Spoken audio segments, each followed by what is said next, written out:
Hello.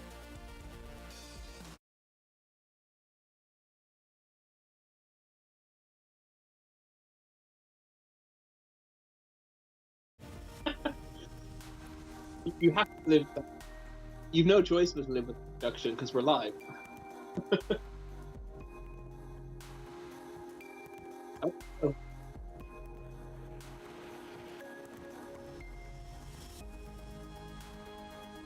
okay. Mike basically said something along the lines of "Hello, everybody. I hate you all now." He said he didn't miss anything. He just his usual terrible introduction, which he then said, "I'm going to live with that introduction as if he could do another take, but it's live, so uh, so I think he might be going a bit mad." But yes, it's been a while since we've done one of these because obviously Mike had his thankless stream, which he had to prepare for last week.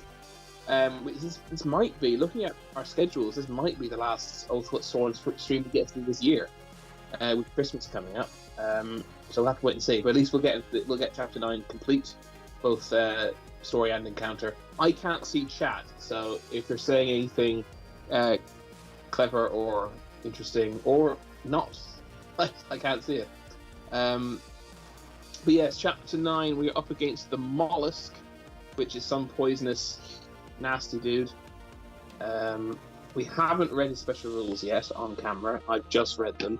It seems like he focuses a lot on poisoning and reducing our armor with corrosion, so I'm very unhappy because it means our tanky guys might die. And if that happens, then I think the campaign's a little bit lost because we lost our massive deep switch last week. Because we are, in course, playing on hardcore mode, which means that every time someone dies, they die for real. They don't come back with an injury. They are dead. And we cannot use them anymore. So this is going to be Mike's first outing as the ranger, now that his witch has died. How are you getting on, Mike? Any joy with your microphone? Nope, that's a no, because I can see his lips moving, but I can't hear him. But yes, I hope you all enjoyed Thankless. I unfortunately was not able to make an appearance, so I was working all weekend on night shift as I tend to do.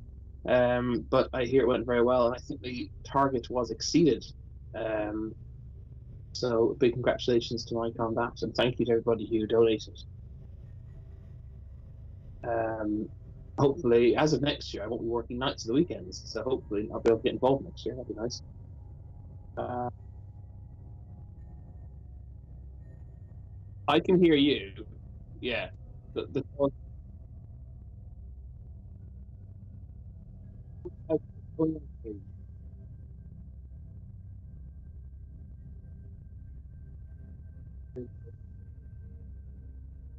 I tell you what, I'm going to read out Mollusk's rule. Mike sort that out. Oh, okay.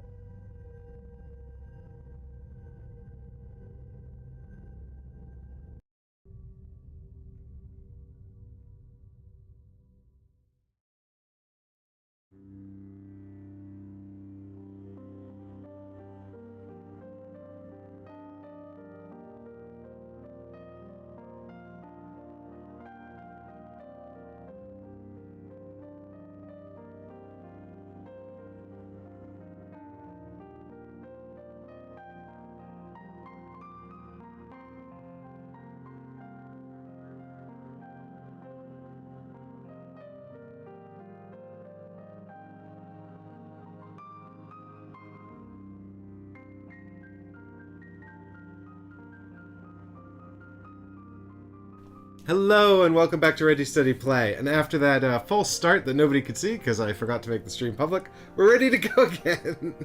It's Chapter 9 Encounter Phase. This is a full playthrough with full spoilers, so if you want to avoid spoilers for Oathsworn Chapter 9 Encounter, look away now. If you're along for the ride, welcome back. We're glad to have you. Of course, our witch is dead. We've got a brand new beast to fight, and we're on hardcore mode, so she's gone permanently. I'm a new character, and Chris is here to tell you about the monster. Hey, Chris, how you doing? Hey, it was abundantly clear that was your second attempt doing that. Well, I can't hide it. There's still 12 minutes of stream that's gonna be available at some point. Where your mic also wasn't. But anyway, yeah, there was quite a few issues there with our false start. We're here now. Yes, chapter 9. Just because I want to make it abundantly clear, spoilers. I know Mike said it, but if you are going to play this campaign and do not want to see spoilers, go back to the first video, because that features the monster that has been demoed around the globe for the last 3 years in conventions and countless pictures of them. We are up against the Mollusk. I'm playing the Harbinger as usual as my main character. Got my Warden as my companion as usual. He's a good big tank. Harbinger kind of has some enemy manipulation and it's some DPS. Mike's got the Priest for some healing and some tankiness as usual as his companion, and he's now trying out the Ranger because his witch is dead, as he mentioned, who is probably our best DPS character. We're not really sure if the Ranger can be built as a pure DPS, but she's got a pretty powerful bow, and I think he's got some good one single target damage, so we'll see what he can do with it. We are up against the Mollusk, who's got 7 health dice, which is quite concerning.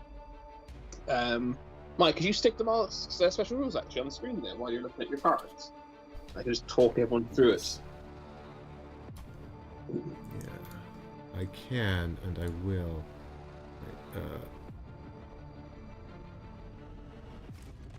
And if I've... oh my god. Sorry, I've lost my Oathsworn control panel. There it is. I got it back. Oh, you've got them face down. Yeah, I had them face down because I had not yet seen them, but here we go. Oh, you shouldn't. I suppose. Have you picked your cards? Have you? No, I haven't yet. So okay, you should pick your cards before you see, because we didn't get the special rules unlock. So you have to choose lock in before you see them. So I won't. I'm basically just picking high single target damage anyway. Okay. Well, I don't think it'll matter then if you want to flip it over. I don't think it'll. If you want to flip it over, I don't think it'll make any difference, really. Nope, I'll be just as bad no matter how much information I have. But as you can see, he does a lot of damage. We've got 6 might, 1 red, 5 yellow, 5 defense. That's actually 30 strength needed per die in total. His ability is Toxic Ooze, where he places poison markers on the board, and if you ever step in them, they represent corrosive toxins. And whenever you step onto one of these toxic marks on the board, you take a toxic mark onto your player board. The mark on the board itself actually stays in place, so one infected tile can infect multiple Oathsworn. And basically, for every corrosive toxin token you have, your armor is reduced by 1, down to a minimum of 1 or 3 if you're a companion, because companions always get +2 to their defense because they can't modify it with cards. The reason there's so much fire on the board is not because the witch is dead, and we didn't light them in her honor. She did like it's because there's another rule called Purified by Fire, where you can, if you step into fire, in addition to losing a health point, you do also lose all corrosion tokens. So it is possible our defense is going to get so shattered that we're actually going to choose to take a damage to get our defense back up, which is kind of nuts, and it kind of has me a little bit worried. So yeah, that's what we're up against. Luckily, he hasn't got anything crazy up his sleeve like the Satyr with that mad deck of hallucination cards. It looks like he's a bit more predictable in some ways, a bit more straightforward. Of boss fight, but yeah, the ability to reduce our armor is pretty scary. So I think we'll have to kill him as quickly as humanly possible. We can set up anywhere along the board edges. So once Mike's picked his card, I think that's our next conversation. I got my cards. I'm all set. Okay, well, I'm ready to go. So we can set up anywhere along the board edge. My first play is going to be probably just to, as I always do, I'm going to use the Harbinger to look at the top 3 cards so we can stack those a bit. And then, yes, that makes perfect sense. And then just kind of just get in there, get some damage done, really. Probably just charge forward with the Warden and smack him once. Probably try and get into his rear arc and backstab him with a Harbinger. That's kind of He's got a lot of dice. Yeah, I'm a little concerned about it.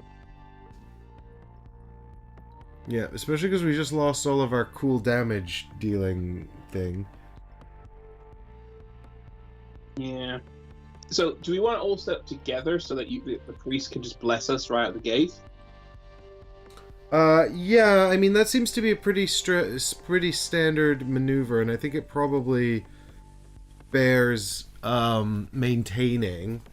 Because we can go into any empty hexes around the board edge, can't we? Yeah, exactly. But I've got so the ranger, much like your harbinger, also has a sort of a extra damage in the rear arc. Oh, really? Oh, for one of our cards, yeah. Yeah, exactly. It's actually a card that lets me attack any die I want. But if I happen to attack the rear die while I'm in the rear arc, +3 damage. So it's only for the rear dice specifically. Yeah, specifically attacking the rear die in the rear arc. See, mine is just as I'm attacking him in the rear. It doesn't have to be the dice. Does yours actually specify the rear die? Let's have a quick look here. So it's called Thread the Needle. You can choose to target any hit point die on the enemy. If you choose to attack the enemy's rear, whilst in their rear arc, add 3 damage to the attack. Oh, yeah. So I think mine's only on the rear die as well, then. Well, then we're really good at killing his rear. Because mine says, if you're attacking the target in the rear. Yeah. Then for what it's worth, maybe we leave his rear till last, and we can take it out really easily. Yeah, potentially. So where do you want to set up then? I mean, I'm happy to face him. I don't have a strong inclination one way or the other, really. I like to be quite near obstacles, so maybe quite near the letter E. That's further away from him, though. I was thinking if we started in the southwest area, we're quite close to him physically to run in. Is it not equidistant? Now, if you stand at the E, it's 1, 2, 3, 4, 5, 6 to him. If you stand the southwest, as close to him as possible, it's 1, 2, 3, 4 spaces near adjacent to him.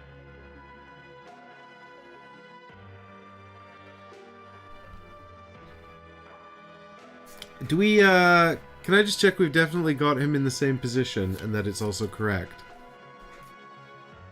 Yeah, I think so. Looking at your thing. Bear in mind, I know his base is a circle, but he actually takes up 7 hexes. Oh yeah, 1, 2, 3, 4. I see what you're saying. Yep, I got it. Alright, cool. Then, I'm happy to start down by southwest. Did the walls count as obstacles? They do, yeah. They do, yeah. Okay, so that's not so bad.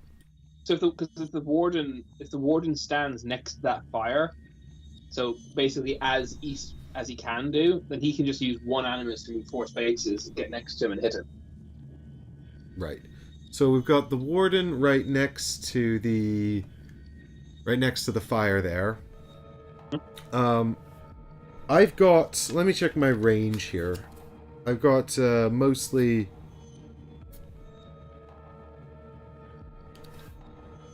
so I've got range 5 as standard. Okay, so you can hit him fairly easily.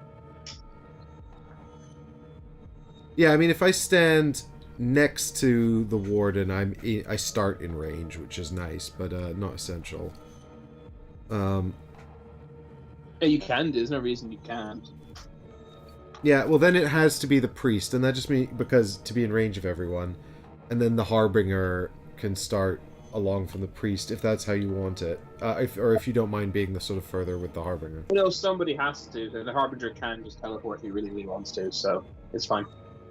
Yeah, I have a sort of a less flexible version of your teleport, but I can do it more than once. Exactly, yeah. It's less flexible and it costs you something, but you can do it more than once. Alright, so do you want to look at the person's first card then? See what he's going to be doing? Right, yes, we can reveal that. So, the top card is...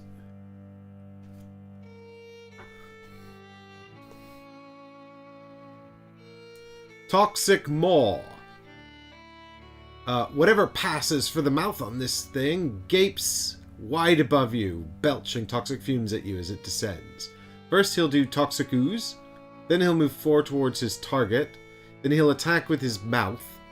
The attack targets all enemies adjacent to the target, and then he's going to place the big toxic cloud template that I left in the box onto the board, under the target.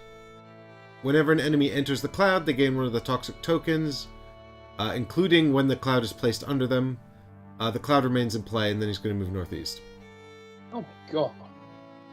The whole board's going to be poisoned. Well, he can only move that template around, right? Like, he can't have more than one of those, because we didn't get more than one. I'll have to get mine as well. Alright. Fair enough. So, do we want to just get cracking? Do you want to bless us, and then I'll look at the top 3 cards? Conveniently, I put mine here. Yes, I will bless. I'm gonna... Oh, no, I lied. There's 4 of these templates in here. Oh, no. I need to go get mine. What do they look like? They look like this.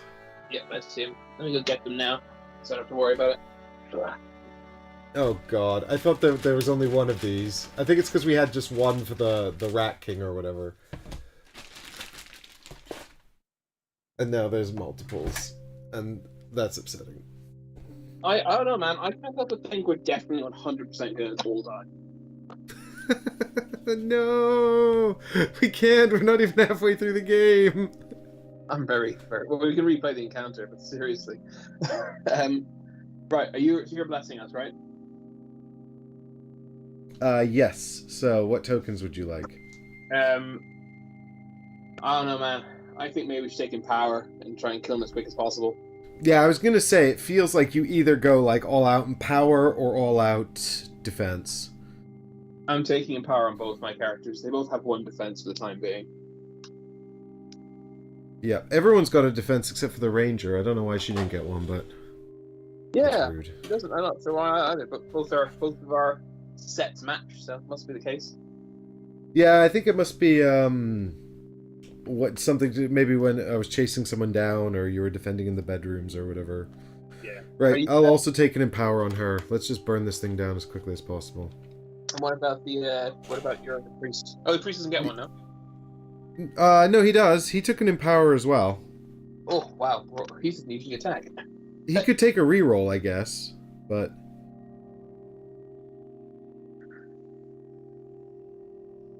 So what are you taking? Reroll or empower? Let's take an empower. No problem. Because I've got charge through 3 on him, so I could feasibly run up beside it and then, like, charge forward and hit 2 hexes, which would be kind of fun. That would be good. Alright, I'm spending 2 animus to play Foreshadowing, which goes into slot 2.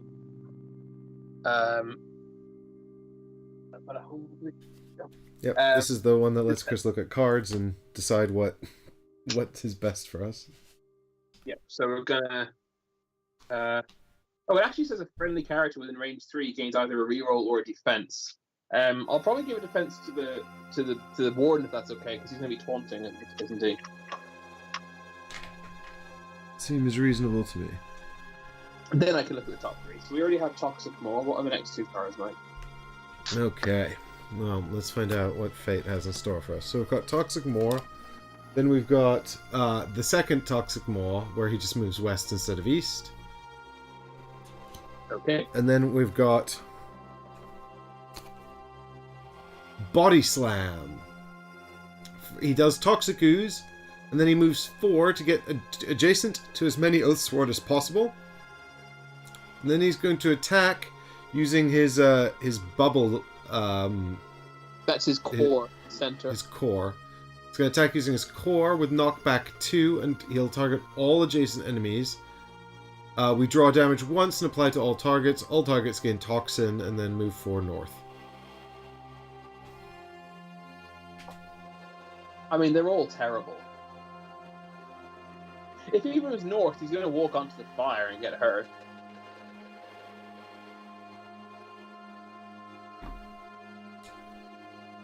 Maybe Body Slam first then? Is Body Slam less bad than the rest?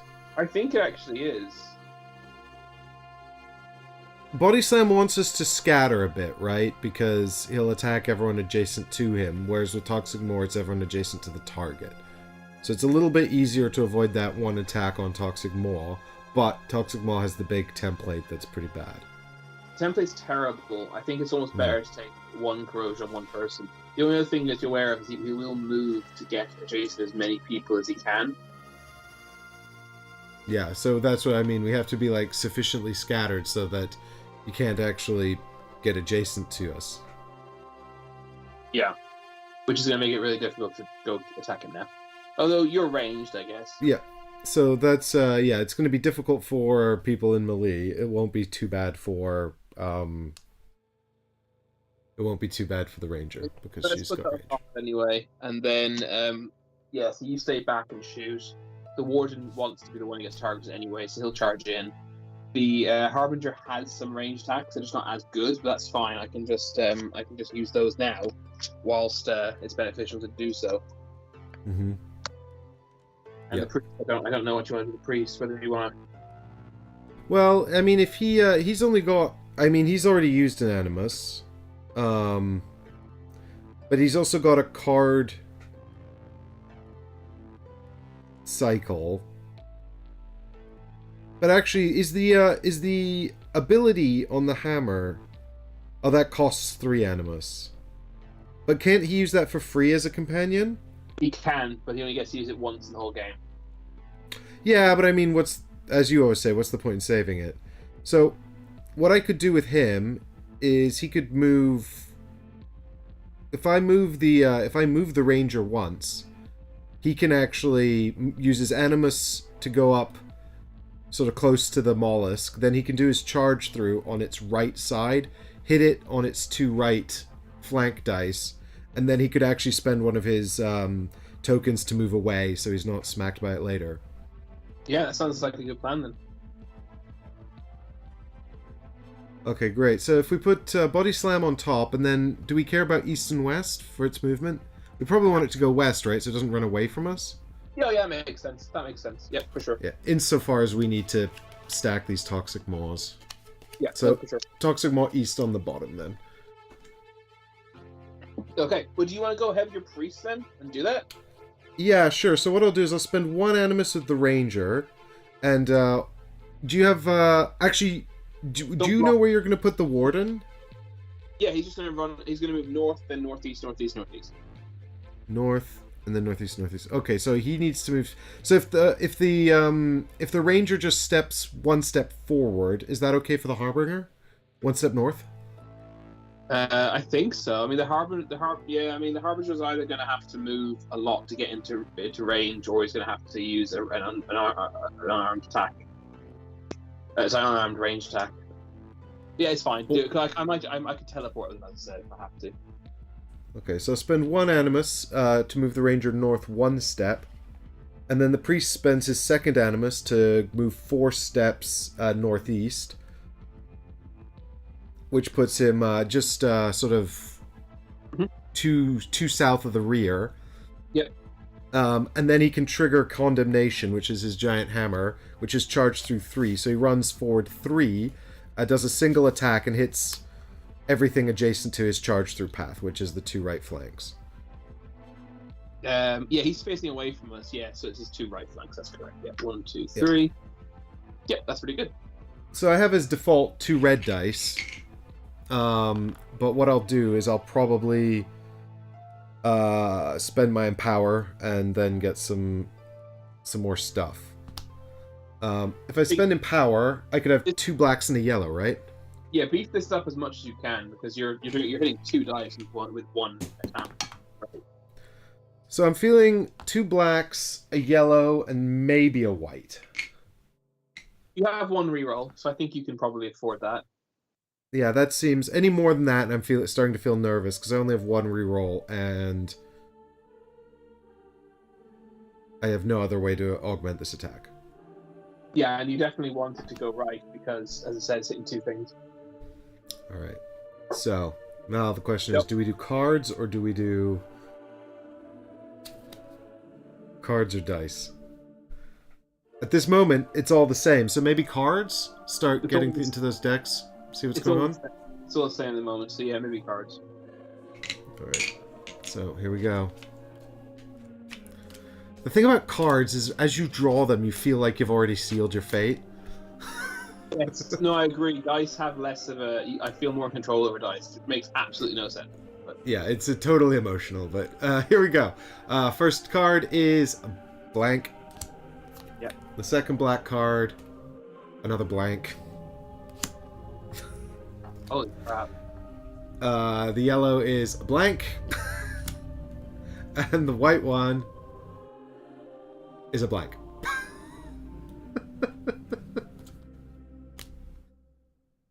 I mean, it's at least miss like that, I guess.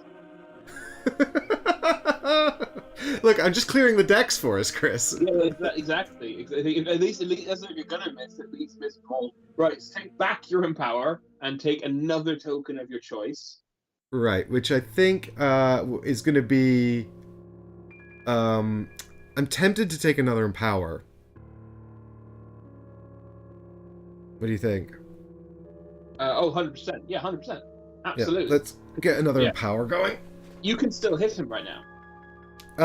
Yeah, I feasibly can. The only question is whether I wanted to use that token, because I've only got one non-combat token, so the question is whether or not I wanted to use that to move, so when he activates, he's not going to hit us both.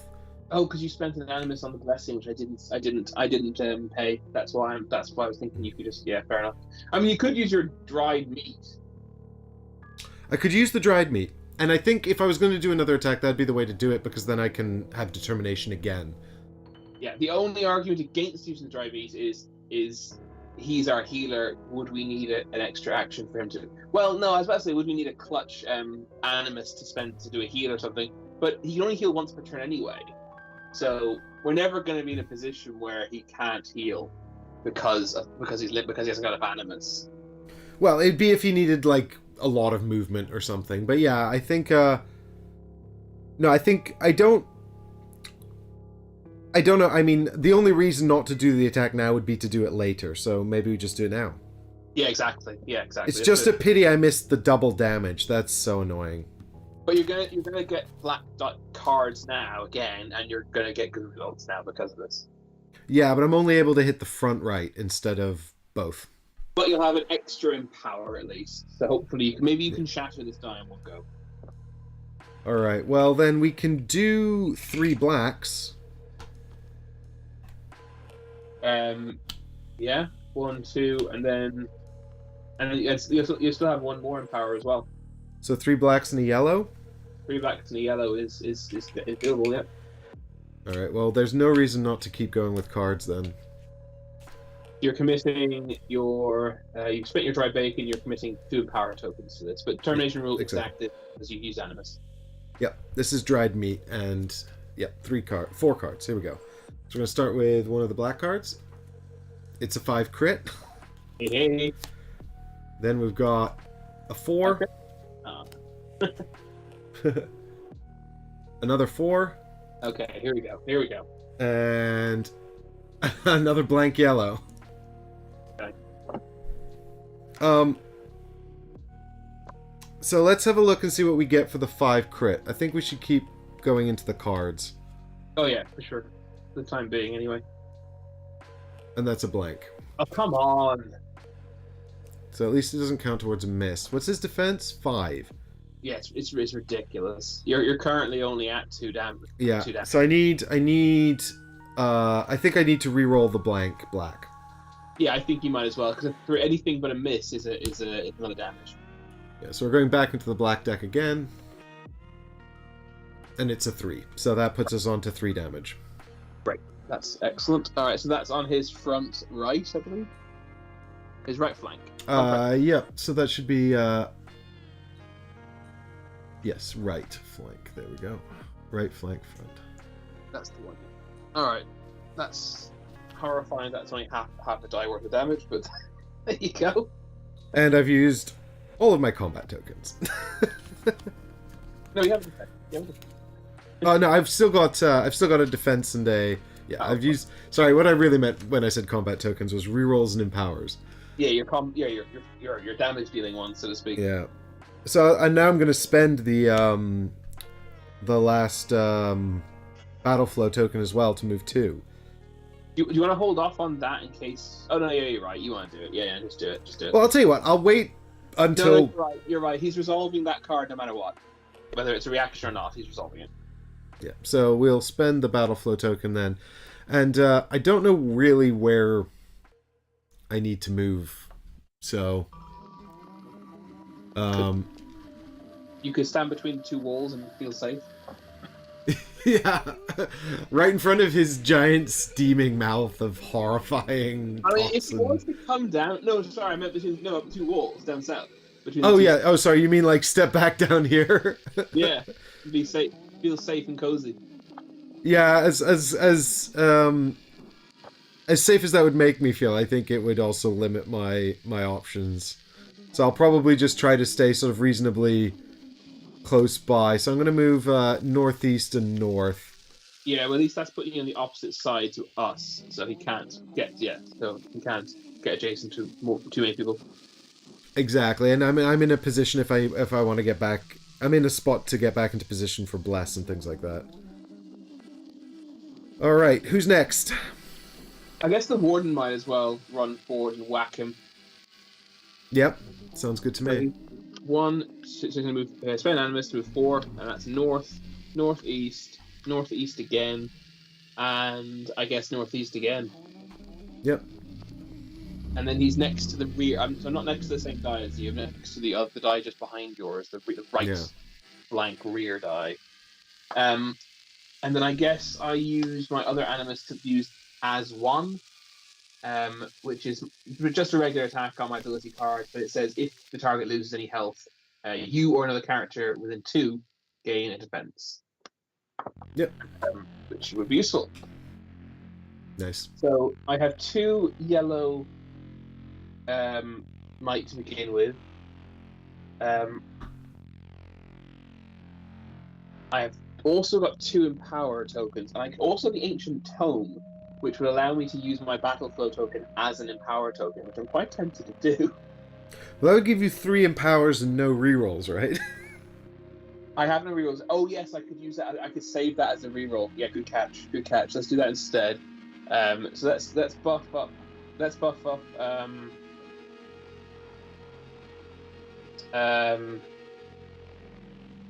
tell you, I'm quite tempted to take 2 yellow dice. Sorry, 2 white dice and make them both black. So then you'd have 2 yellows and 2 blacks? Yeah. Yeah, I think the black deck is still looking quite good. I'll just have a quick calculation on what's going on here. So, what is the black die? Is it 2 4s, a 5 crit, and 2 3s?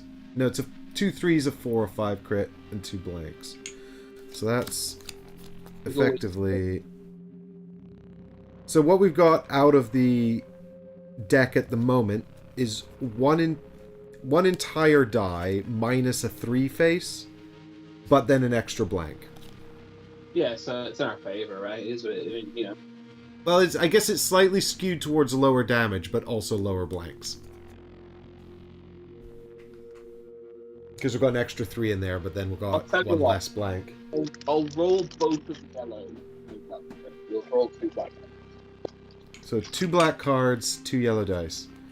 Yeah. Right, here's hoping Chris's camera comes up. Nope, it has not. That's great. Wonder why that is. Let me just quickly check Skype to see. Oh no, it's there. Is it in Skype actually? Did you just see my hand? No. Is there maybe a camera button we need for? No, I'll tell you what happened. I'll tell you what happened now. Hang on. Do you have it back by any chance? Yeah. Not yet. You will do now in a second. Okay. There it is. My phone was prompting me to do an update, and it basically minimized Skype. So it tries to do a software update. And now I've got it back. Alright, here we go. Right, I'm going to roll these first. That's looks good. So 1 and a 3 crit. crit. So let's give us 2 black cards, please. Alright, here they come. We've got a blank. Come on, man. I know. And a 3. Okay. Let's crit into that 3. Let's get the crit anyway, and we'll see what. Crit into a card, please. Crit into a yellow card, yep. Please, and then we'll take from there. It's a 2.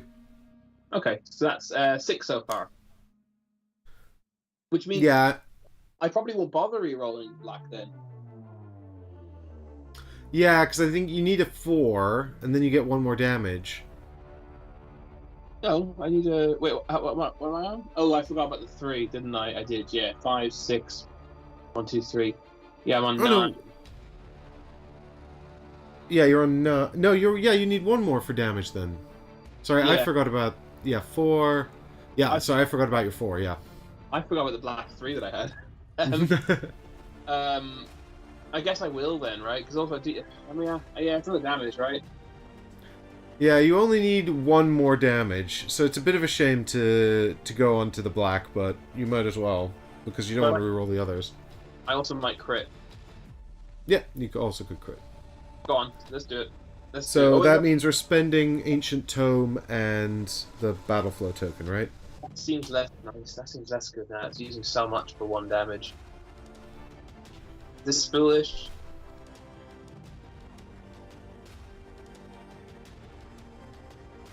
I put so many resources on 1 damage. Nuts. Yeah, part of me wonders how much of that is just going to be the way this fight goes, though. The priest gives us rerolls of blessings, doesn't he? Yeah, he does.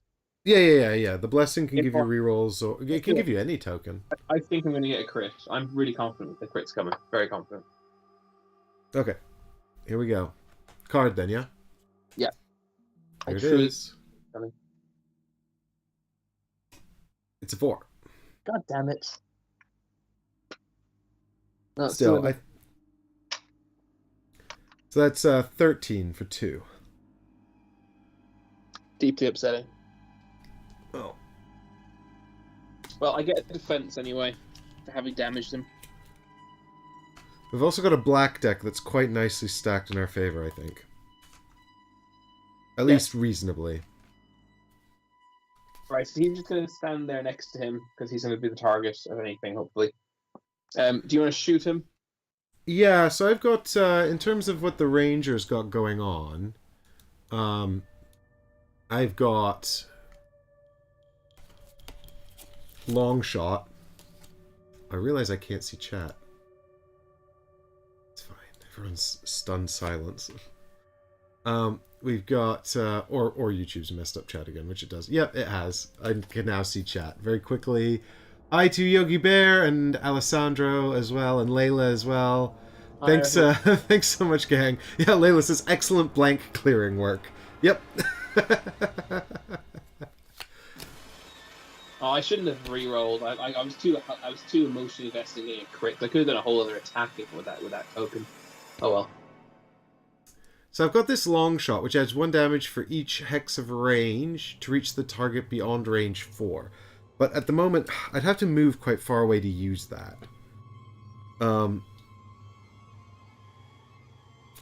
What else have I got here? I've got Thread the Needle, which is my rear attack.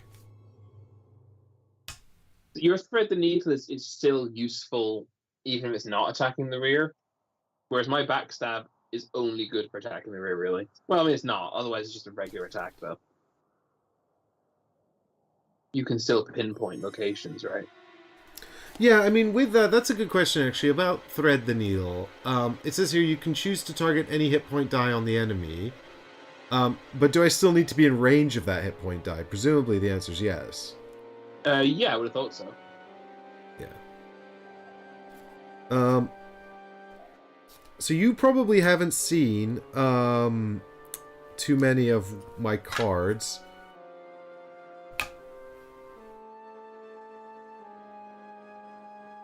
No. Well, I mean, I've used the character before, but... So I've got I've got this piercing arrow, which might be a good shout, especially given my current position. It's an attack, and it says, target all hexes in a straight line between you and your maximum bow range. Attack once and apply damage to the first occupied hex, and then when you apply to the second, ignore the highest might card, and so forth. So I could target the far right flank and hit them both, doing higher damage on the 4. Yeah, that's great. That's really good. So let's do that then, the piercing arrow. It is good for single target deeps. Oh, great. Well, let's not get too excited. I've got a couple of good ones, but the other one, I've got that one, the long shot, if I'm far away, is good. And then my other one is called the double stab, which is great if I'm adjacent. It's too late. I'm excited and my expectations are sky high. Let's go. So don't blow it. Alright, so here's 5 Animus to use that. And what I'll probably do, actually, because I have an extra Animus, I'll possibly save this for next round, unless I desperately need to spend it. Yeah. And because this is hitting 2, I think it's probably time to use both Empowers. We're just going all out. Let's break 2 dice. You now have a good roll, and you get both of these dice. Then it actually turns this into a really good turn. So we're looking for 20 and 15. So we've got 2 reds. So for 1 Empower, we can have 2 blacks and a yellow. And that's not going to get to 20. So then I guess we spend the second Empower as well. You could just take. We definitely use both Empower tokens for sure. You could take 2 white dice and then empower them both with blacks. You have 2 blacks and 2 reds. 2 blacks and 2 reds. No, sorry. No, hang on. Sorry. Black's only 1 step away from red, so you could actually take 1 white, use an Empower die to make it black, and then use the second Empower die to make both the reds blacks, and still have 1 more Empower left over to maybe take 4 dice. You could have 3 blacks and yellow, for example. Yeah, that's probably the best shout, I think. That's brilliant because we know that black deck is stacked nicely. All right, well then let's go with all cards because we've been working our way through this deck, and I think they're both favorable. Yeah, there's a miss in the yellow. Oh, the yellow is not favorable. The yellow just is what it is, right? No, it's 2 misses and a 2 out of the yellow deck. Oh, 2 misses already. Oh yeah, sorry. Yeah, I forgot you used it yourself. Sorry. Yeah. So there we go. And if this misses, that means we've got some really favorable decks. Come on. I can see a 20 coming. All right, here we go. So we've got... Oh, get my camera out here. Let's get our shot here. So we got a blank, a black blank. We got a black blank. We've got a black 5 crit and a yellow 1. At least, well, so. Oh God! I mean, what's left in that black deck? All right. So we've got 1, 2, 3, 4, 5 cards left in the black deck. How many blanks? So there's 1, 2, 3, 4, 5. So all the blanks are out. 2 of the crits are out. There's 1 crit. Don't worry about the rest. There's 1 crit left.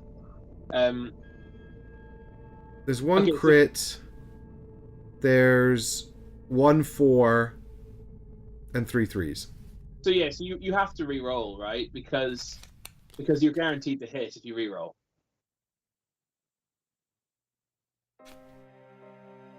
Yeah, so what I'll do is I'll re-roll 1 of the blacks, and then I'll crit into the black, but we're probably not breaking both of the dice. We're probably... Probably not, but hopefully, I mean, fingers crossed we can crit into a crit, or re-roll into a crit, and we can get a few more cards going. Alright, let's have a look and see what happens then. So here's the re-roll. To re-roll 1 of these blanks into another card, which is... a 3. So we've got the crit left, so we might as well pull that too and then see where we're at. I mean, there's nothing else I can do anyway, so... And then it's another 3, so we're on 12. My God. So This has it's been two, quite and then underwhelming. it's 2 and 1 damage, right? Yep. So both his right flank dice are on to 2. For God's sake. Oh, I was feeling really good about that. Maybe I should have just rolled dice. I don't know. Me too. I was also.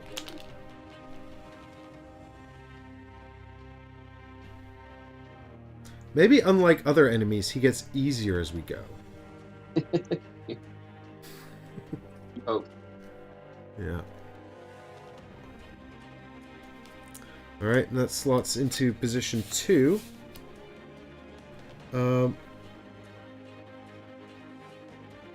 Oh, the tower bow and the long shot could lead up to a really good combo next turn. So I guess I will. I could teleport in to use the backstab, but I won't. I won't. I'll just move forward 1 space. So I'll move north 1 with the Harbinger for 1 Animus. Okay. And then I'm gonna spend 2 Animus to use Deadeye Shot, using the bottom half of it, which is an unarmed range 3 attack. Yep. So it's only range 3, but I'm going to use my Pilgrim Staff to increase the range by 2. Yep. That's, the Pilgrim Staff goes into position 1. Oh wait, can I do that if it's unarmed? Oh, do you know what? I don't think you can. I think we had to check this and we couldn't use weapon abilities on unarmed attacks.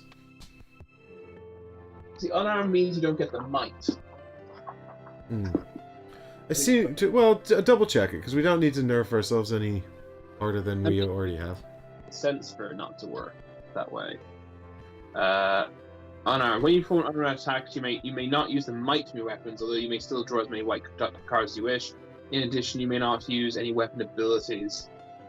Yeah, so I can't. Okay.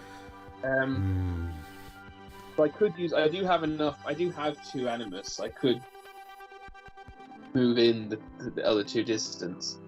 But now I'm spending all my Animus to do a rather underwhelming attack. Should I just teleport in and smack him in the rear instead, and then step away?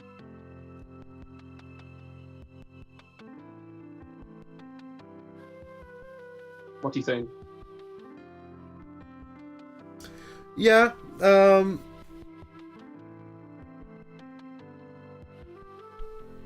Yeah, you could do.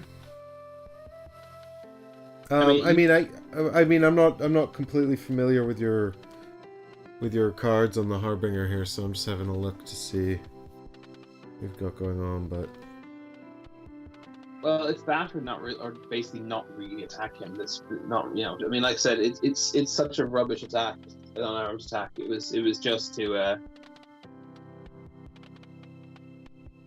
The only downside of doing this is that I used up my teleport straight away. That's the only downside. But I'm rarely going to be this far away from him again, unless he goes the other end of the... Yeah, I mean, it should be it. Well, his... let's just have a quick look at Body Slam here. So it says he's going to move 4 north. Does he destroy obstacles?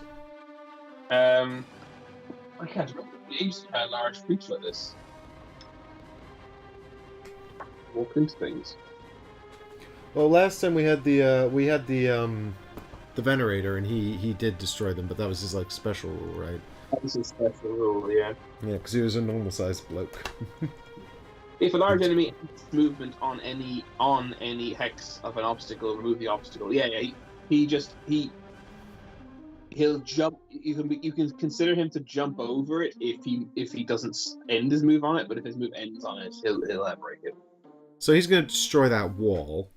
So I guess, yeah, you might. I'm just thinking you can use your teleport because it's not like he's about to come closer. Yeah, exactly.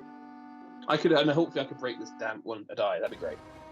All right. So instead of spending 1 Animus to move, you'll just teleport next to him. The only downside is if I do now break a die, he's gonna then attack me and the ward, which is annoying. Well, do you want to just teleport into range and then range attack him? No, I could walk into range with enough animals. But the range attack is so crap. That's the problem. You don't think you're going to get 10 damage on it? 10. I'm not going. Oh, I'm not. What? Why 10? Oh, I was just thinking if you broke that rear die. Oh no! If I'm teleporting, then I'm going to go into the actual rear die, where I get the extra empowerment and stuff, right? Because I could have empower 11 on this rear die.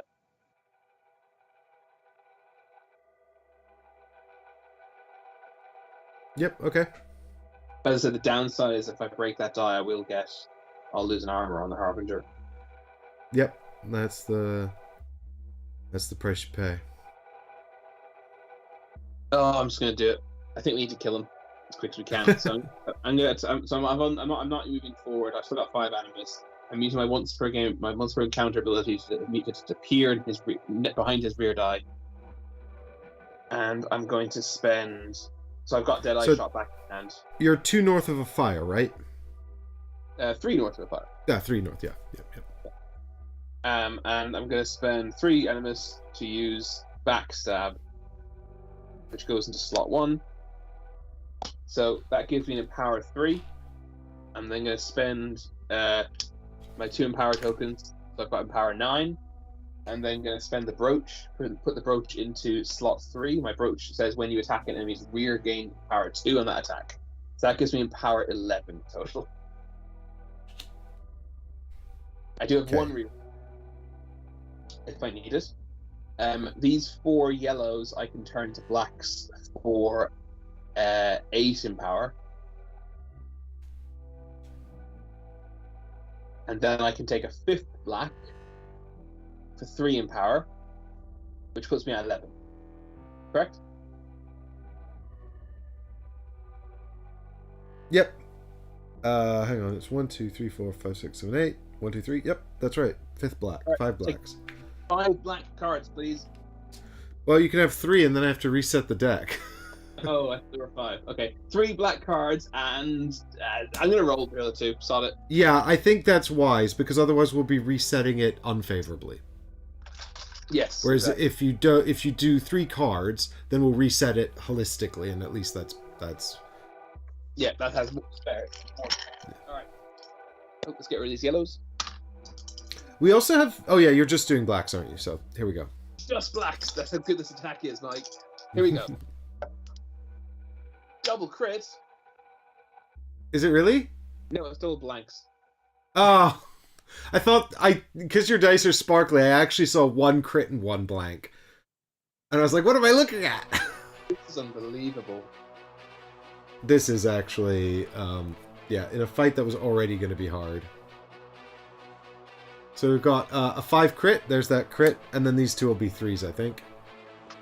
Yep, that is correct. Right, I'm going to re-roll one of the black dice and hopefully hit the damage attack. 3. God damn it. Well, you can add 1 more die if you want for... Yeah, I might as well be a die because the reasons we already said. Yeah. Another 3. Oh my god. What's that? 1, 2, 3, 4, 5, 6. What cards did I get again? That's 17 in total. My god, just 3 damage? This is devastating.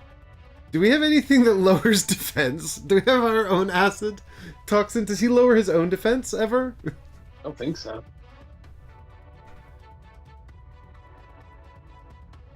I didn't get 2 criticals during that attack, did I? I only got 1 crit. Yes, unfortunately.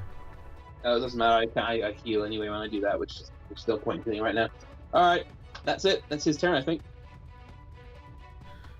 Good god. At least we're keeping him in his lower level cards for a while. So that was 3 damage, so he's down to 3 in the rear there. Well, at least you can maybe thread the needle and shoot his rear next time, soon. Yeah, Layla, this is quite scary, honestly. Hang on, I might as well use my 2 animus to move 2 away. Yeah. So I'll move to southwest and then northwest. I don't think he. Oh wait, no, he could actually get in range of all of us. Oh, bloody hell. I'll move northwest and then north. No, he can still get in range. He can still be adjacent to both of us. Do I have any way of him not being adjacent to me, the Warden and the Harbinger?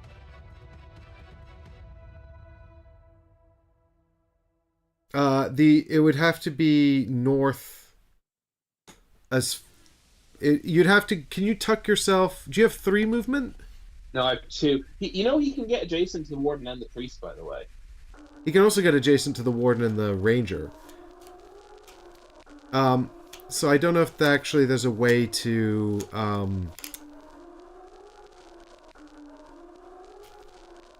I mean, now that we're doing the math, can I have a little backseat on the Priest's final movement?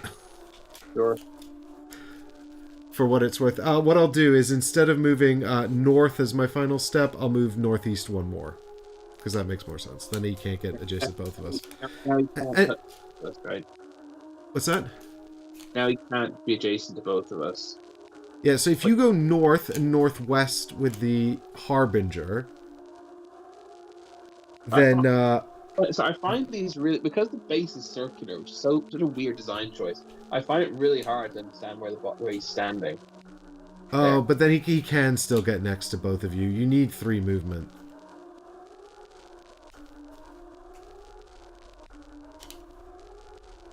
So is it better for the priest to stay where he is and him attack the 2 tanky boys then?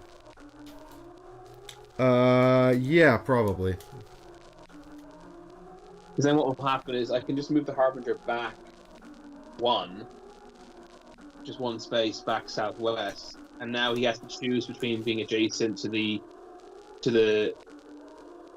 Well, and then he'll naturally pick the Priest and the Warden anyway, because the Priest is northmost. Exactly. So I only have to move back 1 space, and I can get max animus regen. Cool. So I just step back 1 space southwest. Okay. Oh, southwest. Okay, there we go. Now he goes with Body Slam. So the first thing he does is Toxic Ooze, which is place a acid marker on the game board underneath his central space. That's the reverse of the wound form, by the way. Right. And that, what is that representing? If we step in that space, we get a corrosion. Okay, so that's fine. Just don't step there ever. Yeah, easy. We'll see how that works. I'm confident that will be completely fine. So he poops out an ooze, and then he wants to move up to 4 to be as adjacent to as many Oathsworn as possible. But I guess he just kind of moves 1 southeast. Yeah. He's adjacent to both of us then. Yeah. He's facing the fire directly in front of him then. Because he turns to face the direction he moved in. Alright, there we go. Alright, and now he's going to hit us both with knockback 2. Well, there goes the priest's chance of blessing people. So, yeah. Knockback, yeah. Yeah. So you ready for this attack? Yeah, we're both companions, so we don't have any power supply, so yeah. Yeah, that's right.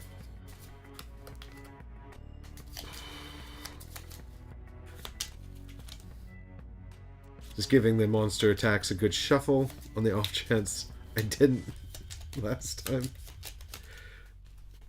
Our defense have both gone down by 1 as well now. No, well, it happens afterward. So we have maxed to full defense for this attack. Oh god. Alright, well, here's the red card. And then what is it, 4 yellows? Yeah. 5 yellows? Cool. 5, yeah. Yeah.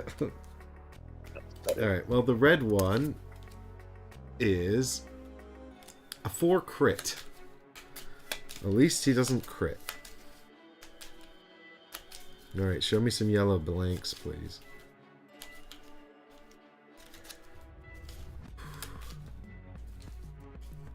This is where we find out in the second edition of the game the mollusk is being massively nerfed.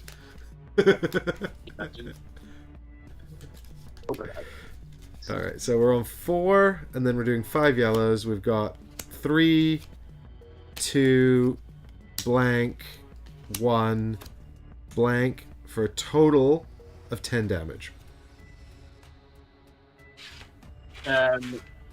So I could Deadeye shot with the Harbinger to remove the 4, but it doesn't actually matter. Unless we wanted to both use a defense token, in which case it would matter. It does matter. Oh no, he's done 10. That would bring it down to 6. Yeah, I see what you're saying. But it would give us both the... So if I have 3 defense tokens, so obviously I'm happy to use one. Are you happy to use your only one? Well, I've also got Disarming Shot, which effectively does the exact same thing as your card. So we've got sort of 2 chances at this. What does Disarming Shot do, exactly? After a non-adjacent enemy within bow range draws damage...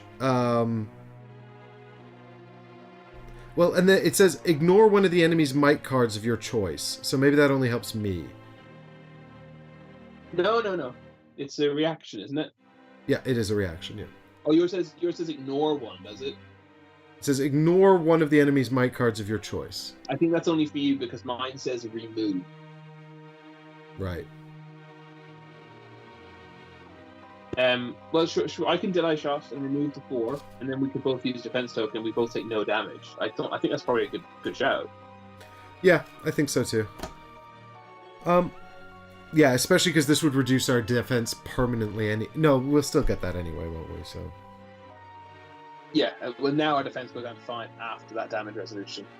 So yeah, regardless of whether we actually took damage? Yeah, it just, read the card, it just says all targets gain corrosion. Right? Yeah, I'm just checking.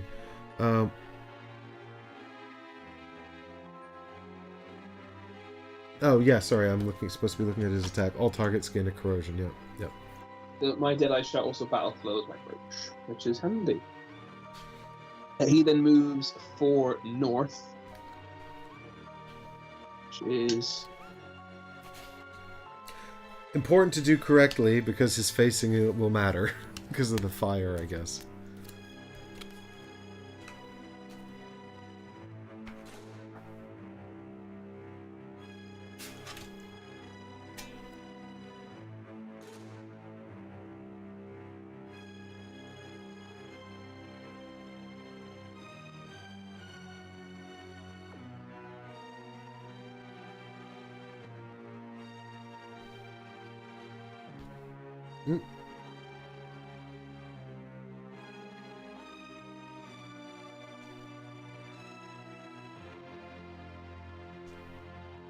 Uh-oh.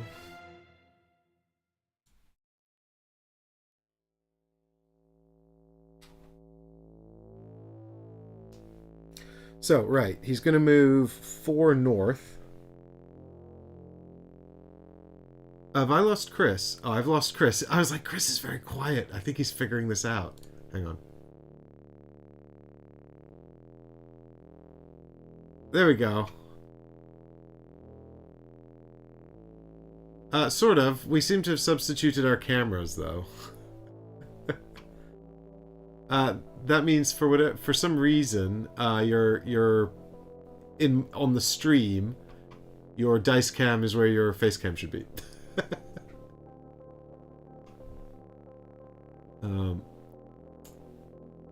Right. How am I going to fix this?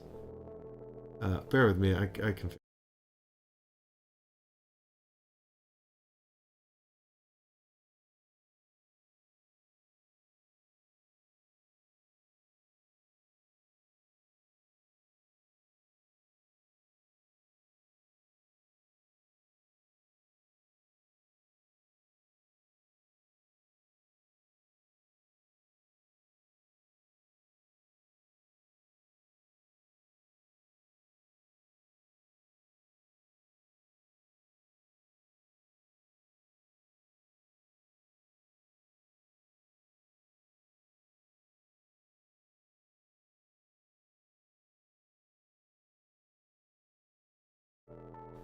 Right. I seem to have lost Chris's face cam entirely, so what I'm just gonna try doing something real quick here.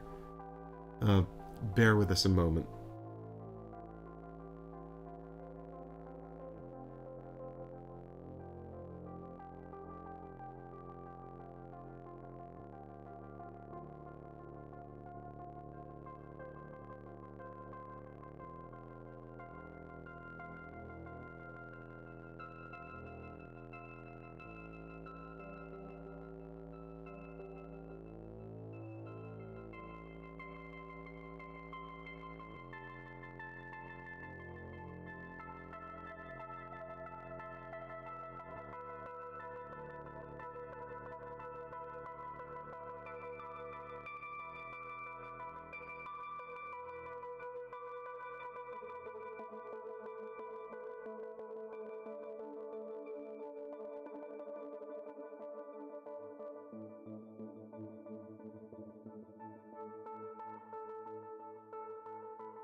Good. Fixed it.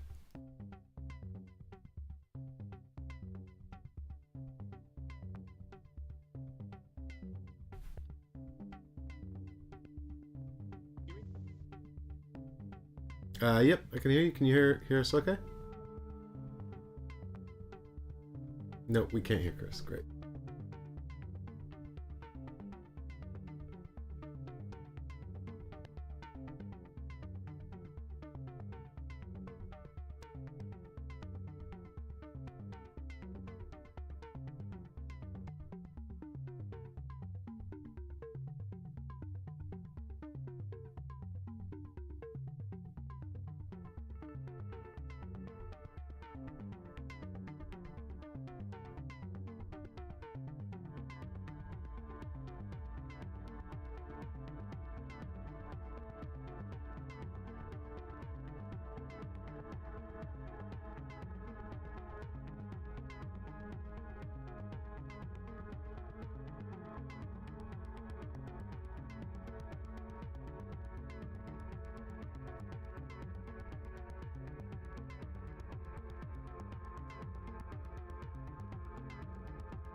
Great. All right, we're back. We're back. So we're doing 4 steps north. Yeah, so he lands. So it's something I've discovered in the rule book, and the only reason I discovered it is because I looked up the obstacle rule. And you remember how I said if he moves over, if he doesn't land on the obstacle, he jumps over it. He doesn't destroy it. He only destroys it if he actually ends his move on it. Correct. Yeah. So the same is true of the fire. So every time we laid a trail of fire down with the witch, we kind of cheated a bit. Oh, really? Yeah, but the witch is dead, so we've suffered the consequence. He turns around, he lands and then turns. Is kind of mental. I think that's kind of a really odd interpretation. No, I agree. It's also it also seems weird. So I'm quite happy to just say he takes it on the right rear.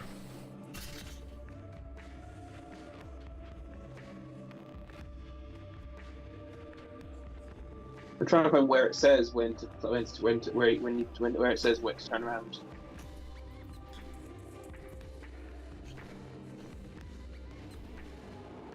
As if this poor... It says it won't change its facing until it arrives at destination, and then it takes damage when it lands, not when it walks through. So yeah, it takes it according to the new face, 100%. Okay, cool. So the right rear is down to 1 damage now, 1 health. And the fire's gone, and the wall is gone. Hooray! And then he flips over his next card, which is Toxic. Yep. So the next one is just we've seen it before. It's Northwest Toxic Body Slam.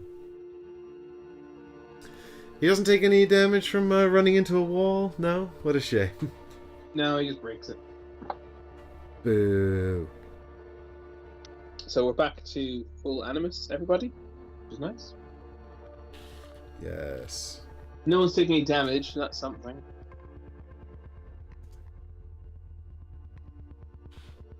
My god, we're going to have to... I mean, we're so far away from him now as well. But that kind of works well for me in my long shot. Well then, do you want to try and break a die so he runs toward you, and therefore toward us? I can try that. I've got no combat tokens left.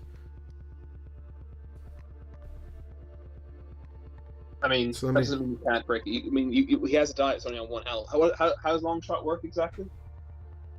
So long shot is range +2. Basically, yeah.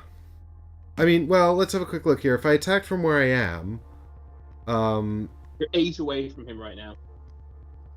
Right. So if I attack at range 8, then I do attack +4. So is that +4 damage, or is that +4 to be divided by his defense?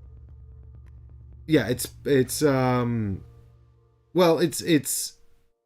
damage, but that's by his defense. What's the wording on it?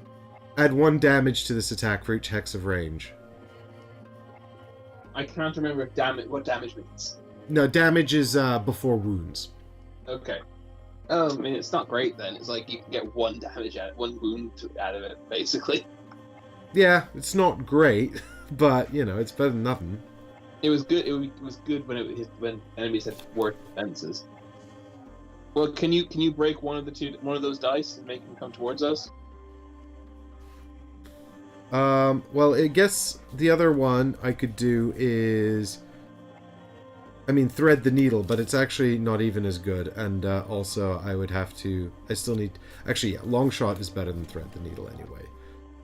So if I attack his rear from here, it's 1, 2, 3, 4, 5, 6, 7, 8.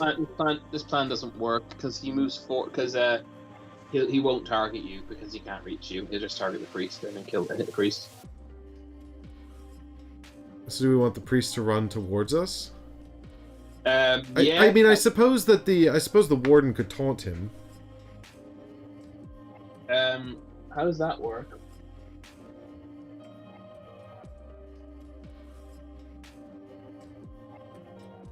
Well, it says it force one enemy within range 6 to target you rather than the current target. Well, he's not within range 6 of me for a start. He is? Is he? In range 6 of the Warden, yeah? 7, I think. Yeah, 7, dude. Well, I got the Warden. Oh, do you know what? I haven't done the frickin' knockback. Is it 2 southwest on the Warden? Yes. And 2 and northeast. 2 northeast on the Priest. Yeah. Yeah, okay. So now, now I've done the knockback.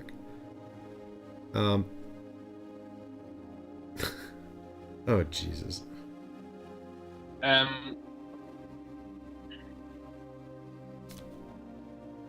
So yeah, I mean, you could run 4 towards us, and then when he attacks you, it still brings him close to us. Yeah. Probably the best thing to do.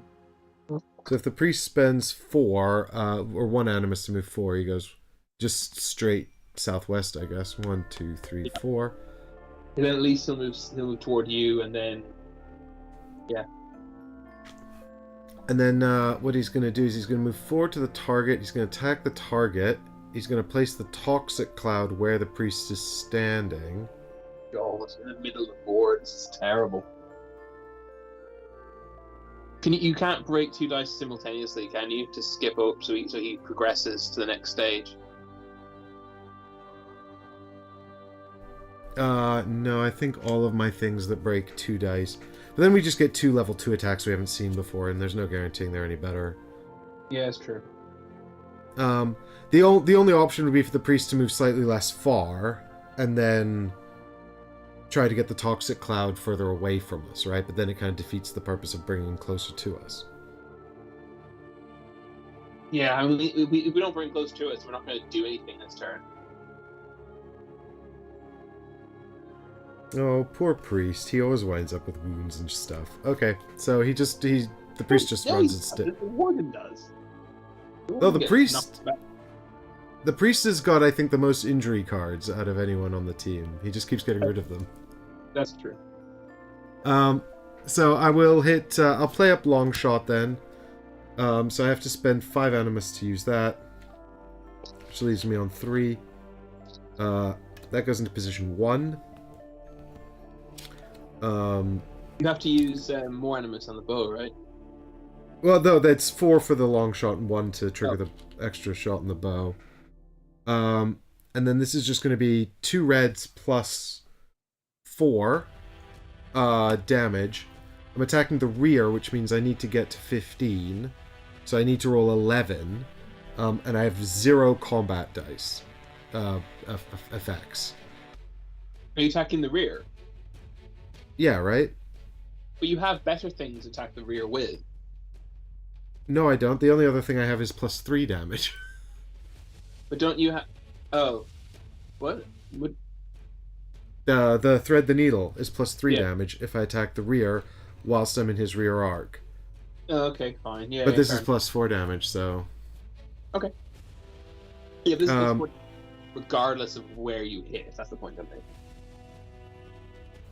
What I have got is I'm currently actually on range 9. So I could spend 1 more animus to move south a step, and then I get plus 5 damage. You're not range 9, you're range 8. Oh, yeah. Oh, yeah, but it's over range 4, sorry. So if I'm at range 9, then I get plus 5 damage. Yes, you can move 1 away if you want. So I'll spend 1 animus to move 1 south. Okay. And then that means that now I'm at range 9. So I'm getting plus 5 to this attack. So I just need 10. Yeah. So 10 to break. 10 to break the rear die. So shall I... I've got 2 reds. Shall I throw 2 whites and then just kind of hope? I think so. Something like that. You have a reroll. I don't have a reroll. I've got nothing.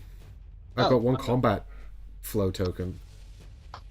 Oh, fair enough. Well, I think we've blown through every single combat thing we had. Yeah, and it's done nothing because we had to crap dice. And Absolutely shocking. Right. Oh, and now I also have to put the tower bow into position 1 as well. Does it go in before the ability card, or if they go in together? They go in simultaneously, and the card, the ability card immediately moves the item. Oh, okay, great. So the item is actually moved into position 0. Yep. That's good. Alright, so I'm going to throw 2 whites, but I'm taking cards because we've got at least 1 white blank out of the deck. And then I'm going to throw 2 red dice, I think, or I could draw 2 red cards. I don't really want to bother saying, because no matter what we do, we're getting terrible results in these attacks. Alright, I'm doing cards because we haven't done any red cards yet either. So here we go, for the sake of getting a bit of information. So red card number 1 is a 2. Red card number 2, 4 crit. Okay. White 1 is a 1. White 2 is a 2 crit. Alright, you're looking like you're going to get that 10 at least. Yeah, so that puts us on 9, and I've got 2 crits as well. So I just need to find 1 damage here somewhere.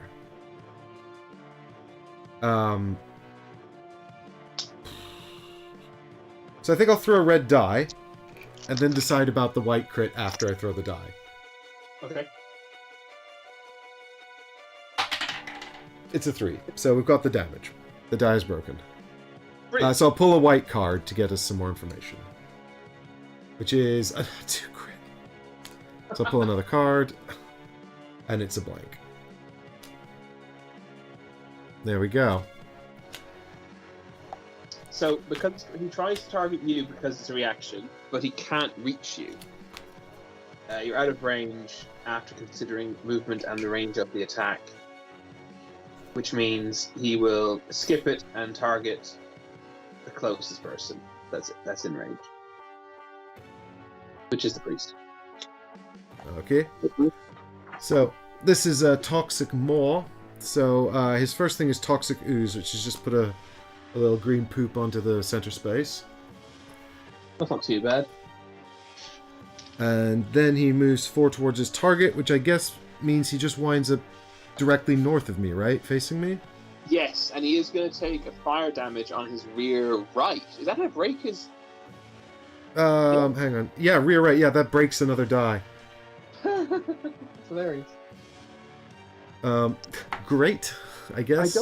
I assume he finishes resolving this card? Yes, and then resolves another one right away. Yeah. We've looked this up before. Okay, fine. Cool. This is such a weird thing to happen twice. Yeah. So, well, I guess we've been playing with fire quite a lot. That's true. And we've been cheating a little bit with it. But I guarantee we've also done stuff that hurts us in other ways. You know how it is. Yeah, it all averages out. It all averages out. We're very conscientious co-op gamers, in my opinion. And as I said, the witch is dead now, so we've been very much punished for it. Exactly right. So he's going to target all enemies adjacent to the priest. Fortunately, there are none. Now he's going to poop out a toxic gas cloud. No, he attacks first. Sorry, my bad. So first off, he attacks the priest for just his full attack. So let's resolve that now, which is going to be 1 red and 5 yellows. Uh-oh. 1, 2, 3, 4, 5. And your defense is only 5, not 6. Yep, I know. I've updated the tokens accordingly. Alright, here we go. So, damage time. It's blank. 3, 3, 1, blank, 2. For a total of 6, 7, 8, 9. Nice. Oh, I got off lucky there. That's super lucky. So that's gonna be 1 damage on the priest.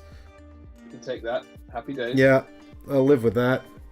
And then we're gonna get a big noxious gas cloud. Yeah. Under the target. Wherever an enemy enters, they gain 1, so you won't get that. Oh, including when placed. Yeah, including when placed, so... Yeah. Tragically...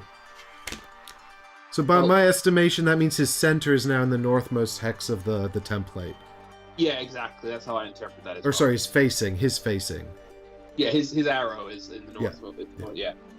So you get another... Your defense is down to 4. Yeah, I got another thingy, acid, and my defense goes down to 4. This is absolutely absurd. Ow. Hey, but at least when I die, I'll come back with 1 hit point. That's true. So now we lose all the level 1 cards go away. Oh, wait, hang on. He needs to move 4 to the northwest. Oh, sorry. Yeah. So that's just going to be 1, 2...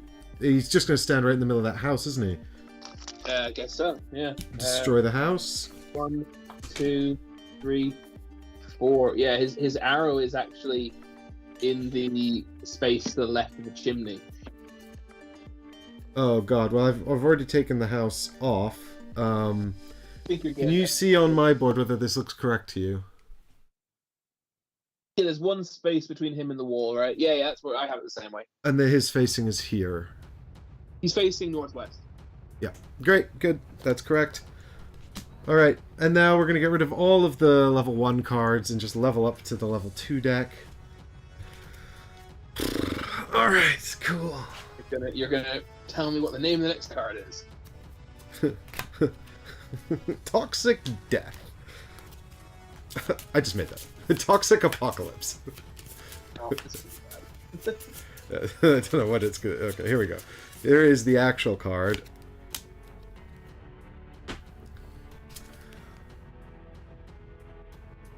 Mucus Ball. The creature convulses and a great glob of mucus, larger than a man, vomits forth. So first off, he's going to do Toxic Ooze. Then he's going to target the furthest enemy within range 6 and line of sight. The target becomes caged, difficulty 8. For each failed attempt to escape, they lose a wound and gain a toxin. And then he moves 4 southwest. I don't like this. So the furthest away within 6 is probably the warden. 1, 2, 3, 4. But it is the warden, which is positive in some ways. Okay, so what is caged? Yeah, I don't know. I'm assuming it's a special thing he does, which here it is, page 29. Actually, I will read it to you. Caged. Caged. A caged character is unable to do anything for the remainder of this round and all of the next round except pass or attempt to escape during the Oathsworn phase. To escape, the character must spend 3 animus, 1 if you are a companion, and pass a survival check. The difficulty of the check is given in the description of the caged effect. Gain +2 on the check for each adjacent friendly character when the attempt is made. The character may attempt to escape any number of times during the Oathsworn phase, but only once per turn. So basically, your animus limited. If the check is successful, the caged character is no longer caged and can immediately act again as normal. If the check is failed, the caged character suffers the effects described on the description of the stage card and remains caged. If a character is still caged at the end of the next round, whether the character failed all escape attempts or simply decided to not attempt any, they will suffer the effects of a failing check and are no longer caged. Give the stage card to the caged character as a reminder that they're caged. Great. Well, the good news is it doesn't do any damage yet. Yeah, and the good news is as well, people are quite close to the warden, so they could do a decent job of trying to free him. He didn't move now. He does move. He moves now, but he didn't move during that, right? Yes, he didn't move. He doesn't move until the very end of this card. So he's going to move southwest 4. He's going to break the other wall and be next to the fires, but not actually hit the fires, annoyingly.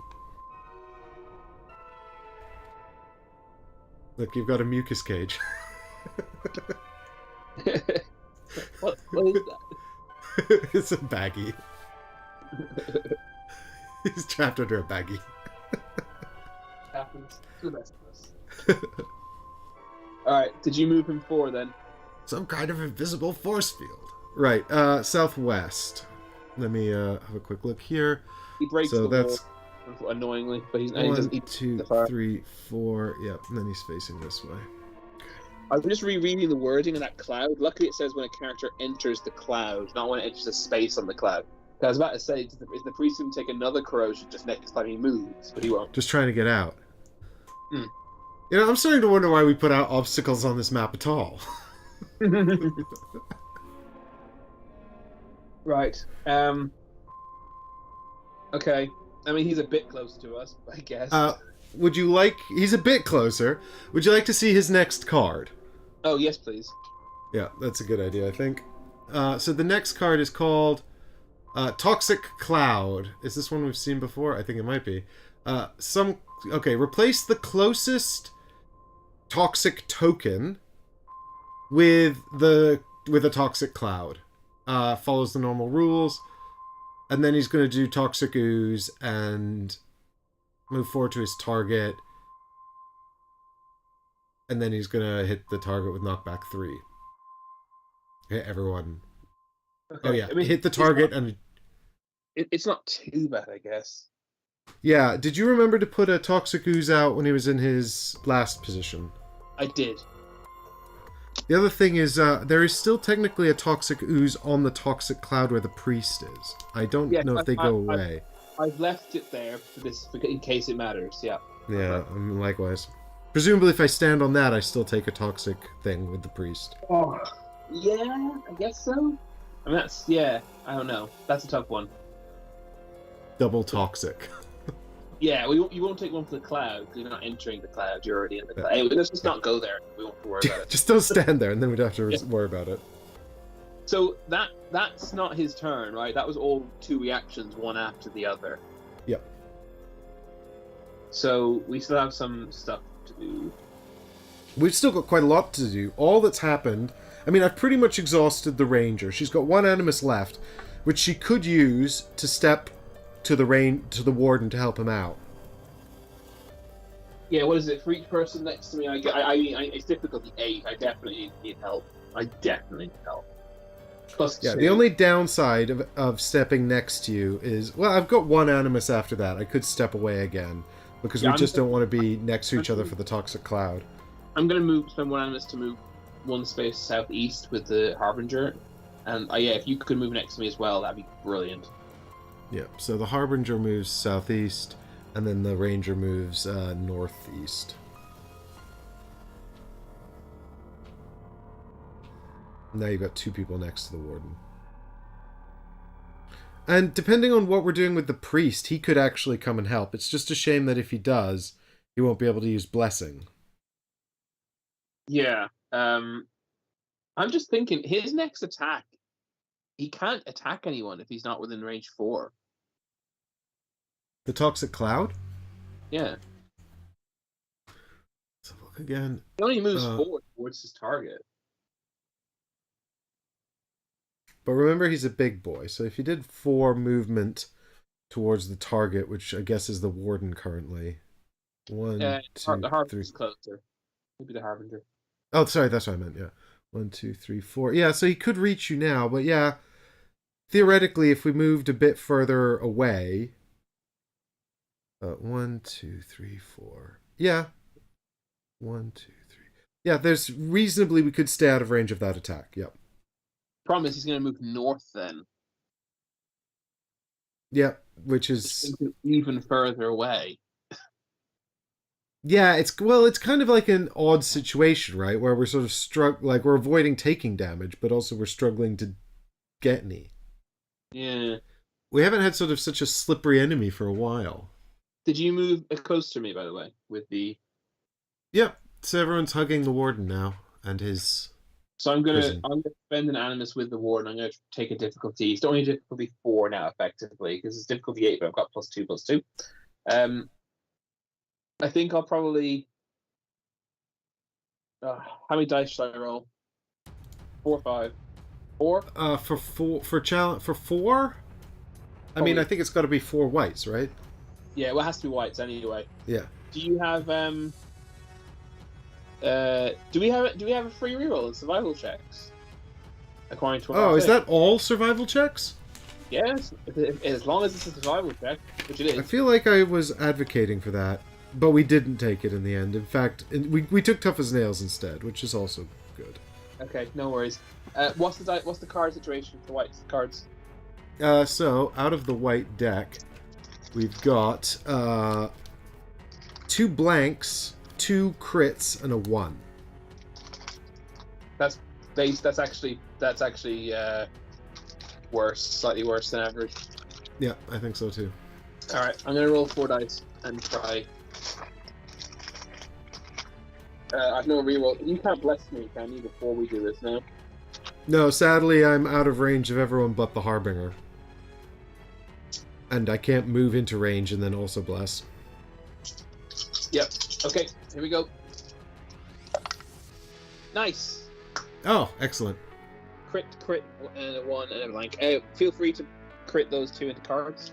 Yeah, let's burn some cards and see what we get. So we're burning a 1 and a 1.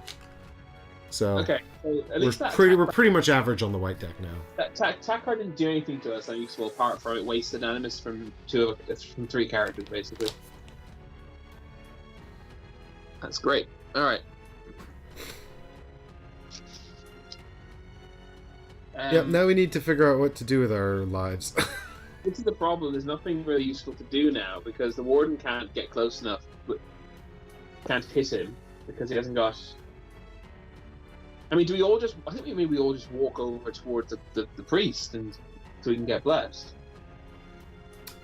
Yeah, I mean, unfortunately, just don't walk too close. And we battle flow. We do stuff like we can battle flow some stuff, I guess. Yeah, I mean, the ranger's pretty much all out of animus now. Do you have anything like to battle flow?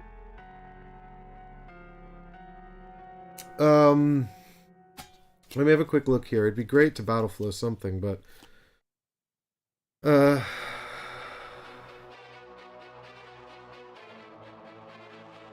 mean, I could spend an animus to play loose arrow and battle flow a card, and then I could battle flow long shot, and then I could pick them all up. I wouldn't have piercing arrow back, which is a shame, but long shot's also actually not terrible, given that he's so far away constantly. But I can give you a battle flow. Yeah? Yeah. Well, that'd be good. Then I could get everything back for 1 animus. Yeah, well then I'm just going to do that, because I might as well spend this animus, because I'm going to, it's going to come back to me. So I'll play the quickening, which is 4 animus for me. It battle flows backstab for me. I can move 2, so I will move 2. I'll move north and then northeast. No, hang on. Then he can reach me with a movement 4. Yep. Well, actually, he already can. Yeah. So you want to go like? Well, I'll do. No, I will move north and northeast, and then I'll use another 2 animus to move northeast again. Yeah. Then I'm 1 away from him. Yep. So I literally just basically use my animus to give you a battle flow. Well, and get out of his range, which is helpful. And get out of his range, but it's worth. And get into blessing range. I've nothing exactly. Well, yeah, I already was, but I've nothing else useful to do. You see. Oh yeah. The only other thing I will do then for myself is I'll spend 1 final animus with Talon Strike to battle flow 1 card. And I think I'm going to battle flow Foreshadowing into battle flow position 1.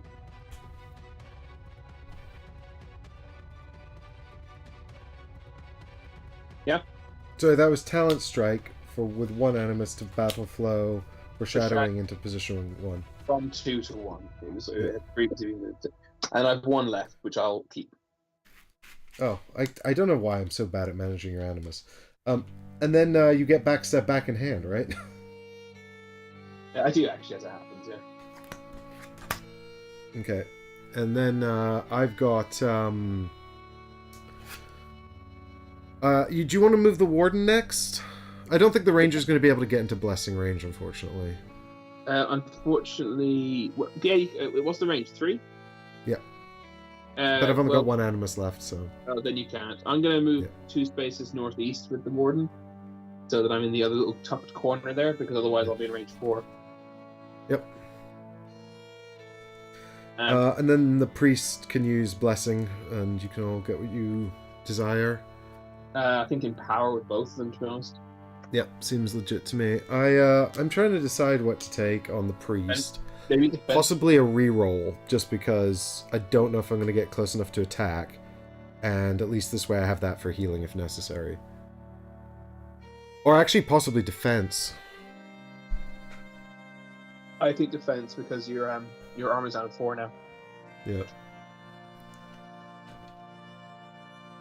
Although, to be fair, maybe I'd be better off getting the reroll and then standing on a fire and then healing myself. Yeah, something said for that, actually. I mean, I can also taunt, so you shouldn't be taking too much, hopefully, the next few attacks. Yeah, I'll take the reroll then, because I just think maybe I can use that for versatile healing or something. And then watch me cry when he gets one-shotted, because I don't have an extra defense. So, are we over to him?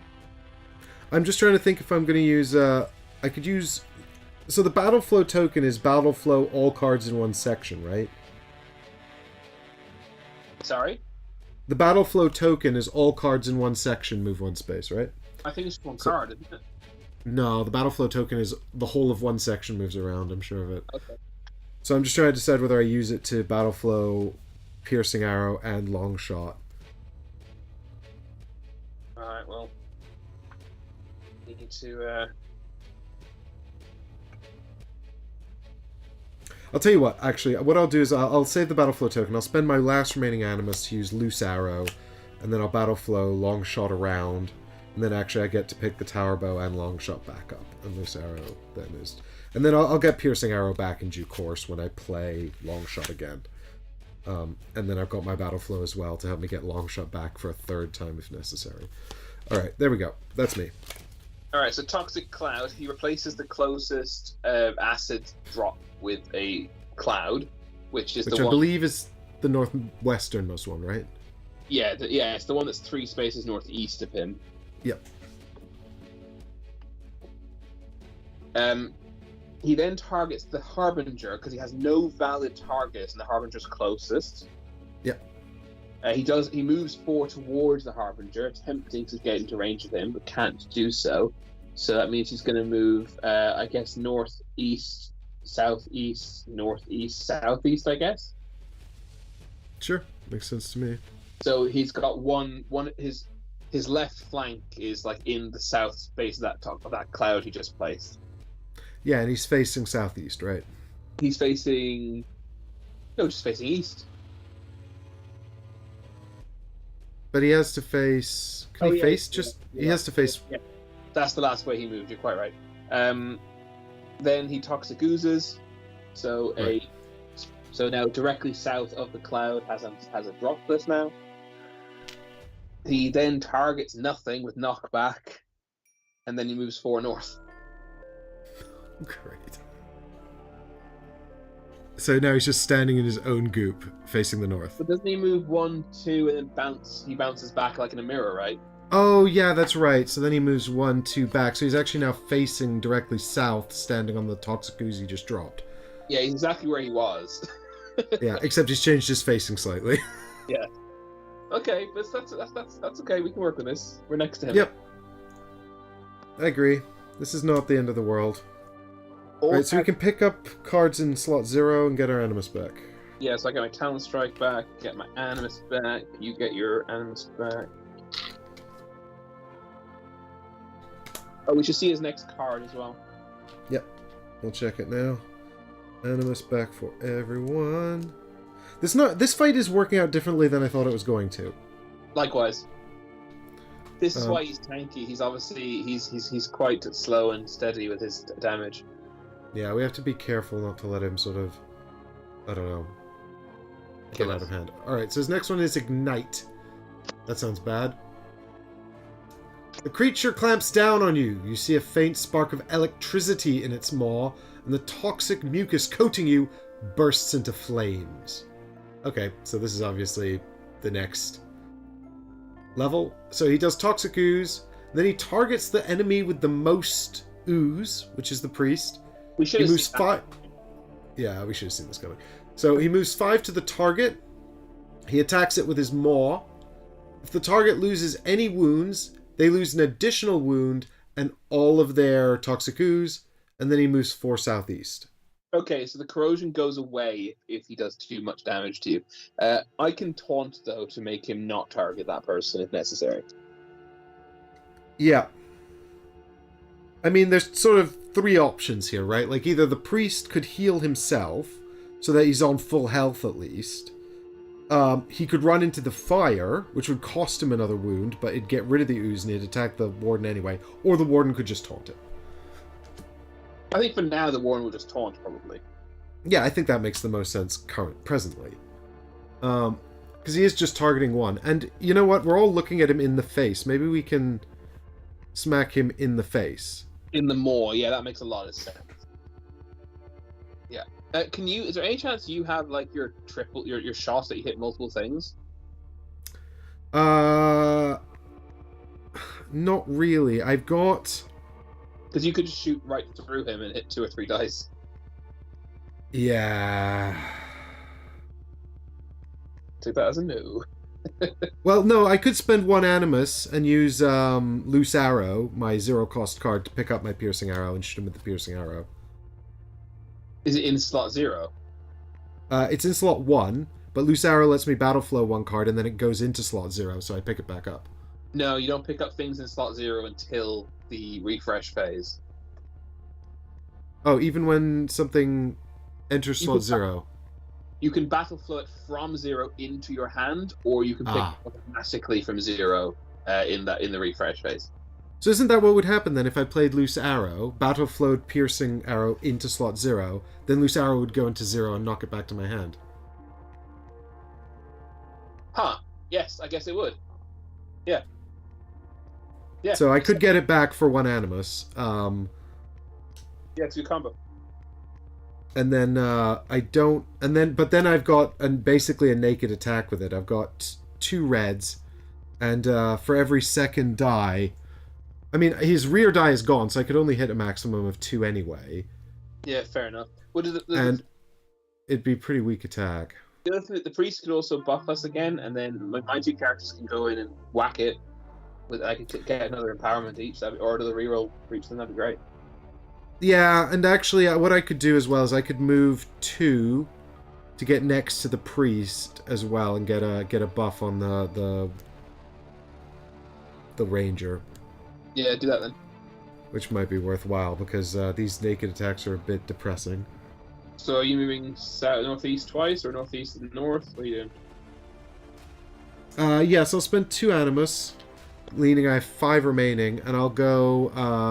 I have to go northeast twice, so I'm northeast of the warden, southwest of the warden. I have you as having 6 remaining. Why do you only? Did you not? Did I mess something up? I spent all 8 last turn, so I had 1 that didn't regen. Okay, and then the priest uses blessing. Yep. Everyone can have a token. I think I'm taking a reroll on both of mine. Yep, because you've got empowerers on both of them, so that's good. I will have... So now I'll take a defense on the priest, just in case.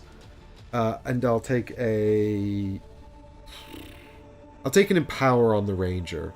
Because that way, if I miss, at least I'll get a reroll with it when I reach...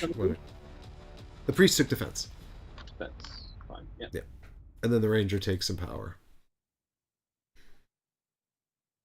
And then what I might do is let you guys do your attacks, and what I could do maybe is thread the needle and try to finish off a die that you're hurting if we decide we want to break a die.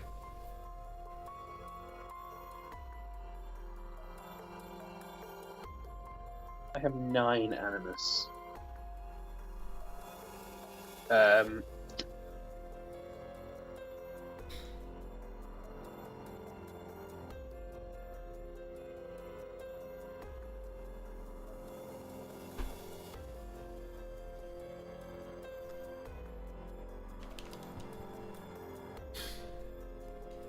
I think I quite want to get quickening back into it. Do you have any use of battle flow? No. Battle flow is always helpful. No, you're not in range though, so it wouldn't really help. Sad. That's annoying, I must say. I tell you what's really annoying is my special ability is utterly useless because the obstacles are all in one corner.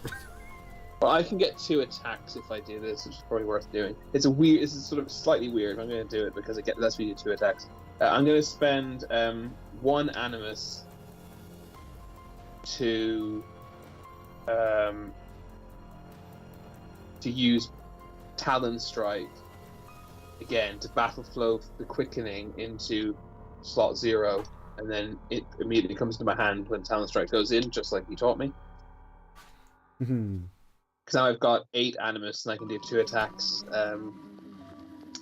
So then I'm going to use the quickening, which also puts foreshadowing, battle flow's foreshadowing back to 0. So I really want that back for the phase 3. That costs 4 animus, and I can move 2. So I can what do I want to attack? Do I want to attack the front right arc? Where do I want to go? Well, let's have a quick look here because I could attack the face, his maw, which is what we talked about actually. yeah, I'm a big fan of taking out the maul because his current attack is using it, and that leads me to believe more attacks will use it. I moved southwest twice, so I'm now adjacent to both his face, and to his front left flank. Yep.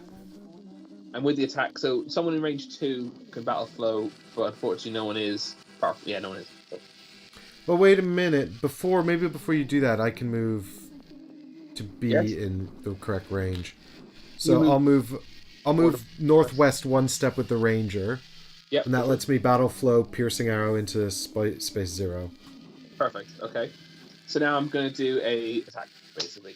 So I've got 1 reroll, 1 empower, 4 yellow dice. I guess I'll.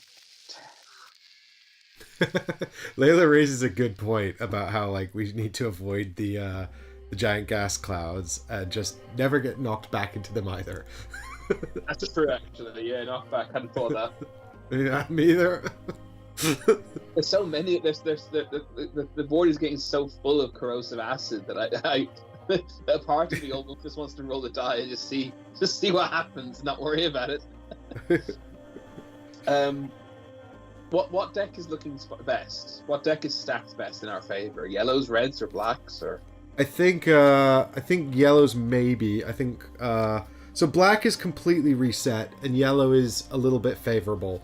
You've effectively got a yellow, all the worst faces of 1 yellow die out. How's red? Red is bad. We've just had a crit and a 2. So I have 4 yellows to start with. How do I use the empower then? I don't really want to leave yellows then. If yellow's good. I guess I could take 2 yellows, a red and a black. Could do. I can roll the red and the black and draw 2 yellows. Let's do that. You could also draw a black card because black's been reset, so that would give us some info. Yeah, but it was so traumatizing getting all those blanks earlier on. Okay, well that's... Hey, you rolled double blank as well. Yeah, but I can fix that with my dice rolling skills.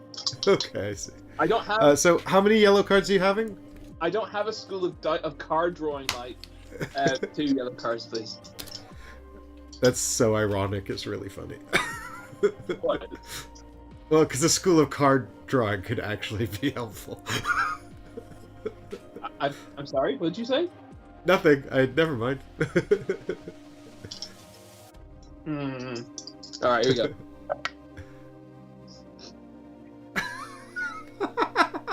That's alright, you'll fix this with your school of dice throwing. Alright, here comes the cards. So you got a yellow blank and a yellow 3. I mean, it's a miss. There's nothing... I'm not even going to try and fix this. Yeah, the yellow deck is getting more favorable. I take another empower with my determination rule. Yep. And then I'm going to play... are you happy me to keep going with the same character? Yeah. I'm going to do Prescient Strike for my last 4 animus. So this goes into position 2, which moves the brooch into position 1. So before attacking, I predict whether it's going to hit or miss. If it hits and I'm right, if I predict hit, it does hit, I get +2 damage. If I predict miss, it does miss, I get a free reroll. I'm going to predict this is going to hit because it can't possibly miss. Okay, and then I'm going to use. I've got 6 in power now, right? And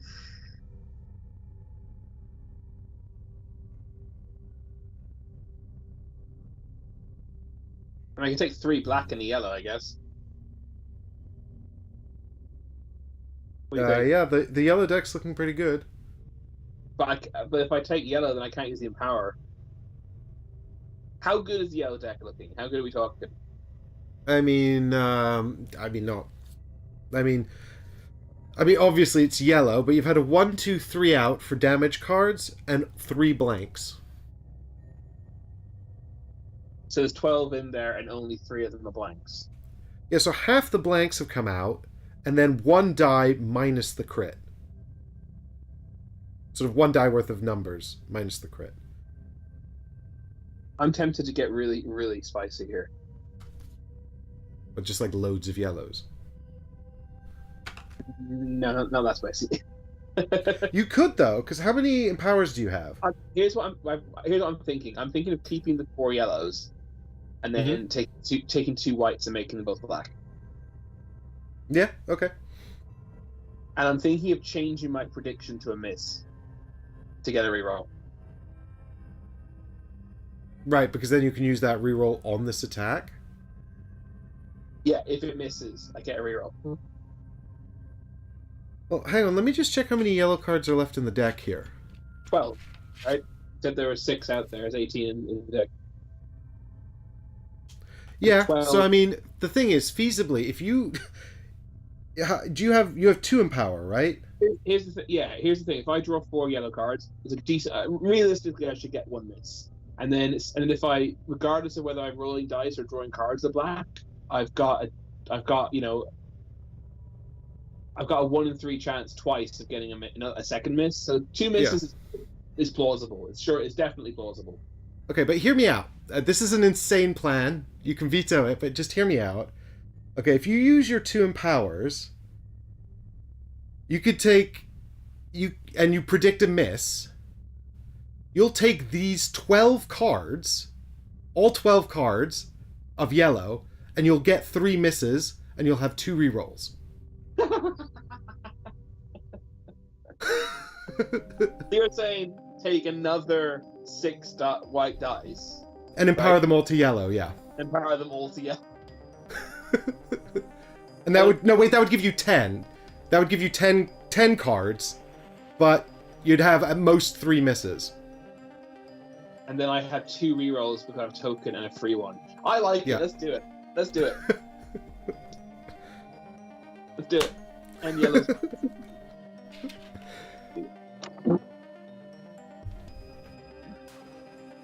So I'm taking 6 yellow dice and using 2 empower tokens to power them all up to yellow and adding them to my 4 yellows I have for my pilgrim staff for 10 yellow cards.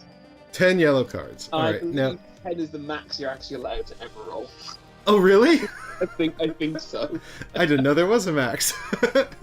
I'm pretty sure there is. It's 10. Let's see if I can find that's true or not. Let me know when you're gonna start drawing. Well, they're here now. Shall I just start? Yeah, do it. All right, here we go, gang. So we've got 3 crit, blank, 1, 3 crit, blank, 1, blank, damn it, 3 crit, and a 2. So you've got the 3 blanks in there, but you've also got 3 crits, 2 1s, and a 3 and a 2. But both these rerolls have to hit or else it misses. Yeah, but the 2 cards left in the deck are numbers. Oh, of course they are. Yes, excellent, perfect. Right. So spend my reroll token and also use the free reroll we got when we predicted miss. Yeah. So the rerolls are all gone, and then you pull in 21. And we have 2 crits. 3 crits to resolve. Should I just roll them? I guess that makes sense, right? Yeah, Probably. I mean, yeah, probably. Here we go. We need 21. We need 9 to give this die. Cool dice rolling. That's a 6. Pretty good. It's pretty good. So what is that? 27? Yeah. So 1 die. It's down to 5. Down to 1 rather. That's pretty good. It's pretty good. That was good manipulation of the die of the deck. I like that. That was good. Good spot. Hey. Teamwork, right? You got to get this guy dead as fast as possible. That's the plan. We're sticking to the plan. And then I automatically reset the deck, right? Because we've used all the cards. You probably don't technically do it so you make a draw from it, but I don't see how it could possibly matter. Right. That's that. Okay, so his attack is Ignite, which is going to come after the priest, but we were planning to use it on... We're planning to taunt on the warden. So my question, I guess, is if I shoot at him with the ranger and break his face, which would be helpful because it'd take out the red card. Do we want to try and... You can't move anyway with the harbinger. Do I want to move? Like, what's going to happen with it? Sorry? There's a slight issue because his next attack targets everyone who's adjacent to him. Adjacent to him, right. So I need to move. The priest would like to move. Yeah, the harbinger would like to move, but he can't. Yeah, that's the only issue. But it is what it is, I guess. Well, the priest has one animus left. So maybe I just move the priest and the ranger to safety and try and break that die? Yeah, I think so. Okay. And then I guess we'll have to see what his next attack is. There won't be much we can do about it. If he attacks the range, if he comes to me, the benefit is I can hit him twice. I don't need to wait. I don't need to spend animus to go to him. Yeah, because you've got 2 animus on the warden as well. Yeah. Yeah, so I can just wail on him twice, hopefully. So yeah, you move your 2 guys. I'll just have to suffer a hit on the harbinger. It's fine. I don't have much. I'm going to use a very basic attack. That's fine. 21. You only need 5. Yeah, I only need to get to 5, and I've got 2 reds inherent. So, right. So the priest first. I guess I don't want to move him too far. So but I don't want to get him stuck. Like, I can't move between the walls now because then I have to move back through the toxic cloud. So really the only place to move to safety is either north or northeast or east, which is too far away, I think. So just going to double check his actions here. So he's going to move, so you're going to taunt him. He's going to move 5 towards you. And then he's going to move southeast. Oh, which means he's actually going to displace you. And destroy these. He won't displace for me. Oh no, because he'll move over you? Yeah. Is he going to destroy this wall next to the house? I think he might. I think he's going to destroy both the walls, yeah. Because he's going to be like... He's going to move... He'll still be well, wait a minute. Take the damage. Yeah. If he moves 5 to you... I'll be honest, I don't know if we have time to work out this level of detail. Fair enough. Okay, what I'll do with the priest then is I think I'll just move him east, because then I'll probably be sort of behind the creature and... How many spaces east? Let's go northeast 2? Yep. Is that enough? I think that's probably enough. Sure, yeah. Oh, I think so. You can use your battle flow token too, can't you? I've used it. So you didn't use the animus then, that means? No, the priest used his battle flow in the first round of the game. Oh, I see. I didn't know. Yeah, he used it to get, well, in the end, to pull the mucus beast away from the harbinger, as it turned out. So then I've got the ranger, who's just going to move one space southwest. I think that's going to be fine. Yep.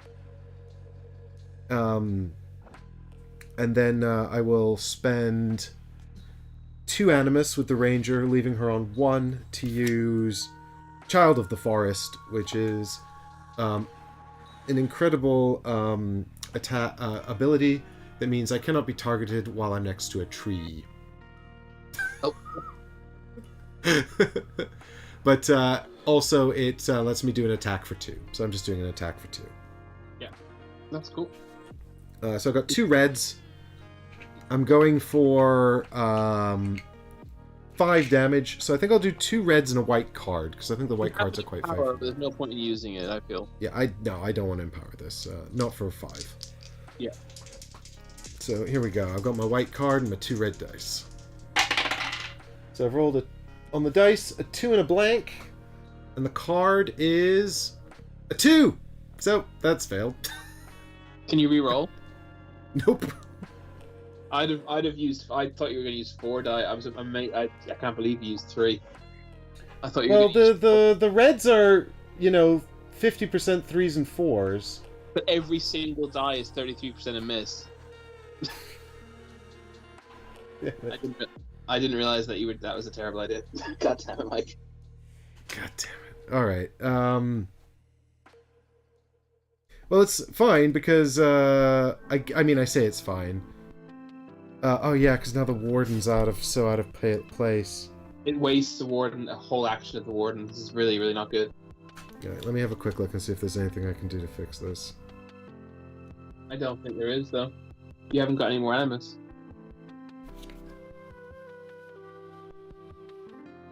I've got 1 more animus. Yeah, but that's not enough. Yeah, that's not enough. Shit, I fucked it. Yeah, that really messed it. I can't believe you only used 3, dude. That was such bad. Well, I didn't want to miss it. Yeah, but you were never, statistically speaking, you were not going to get 5 on 3 dice. You just weren't. Well, what's the average on the red? Like 2? 2.5 or so. But one Yes, of them I think... missed. One of them is an absolute miss, like guaranteed.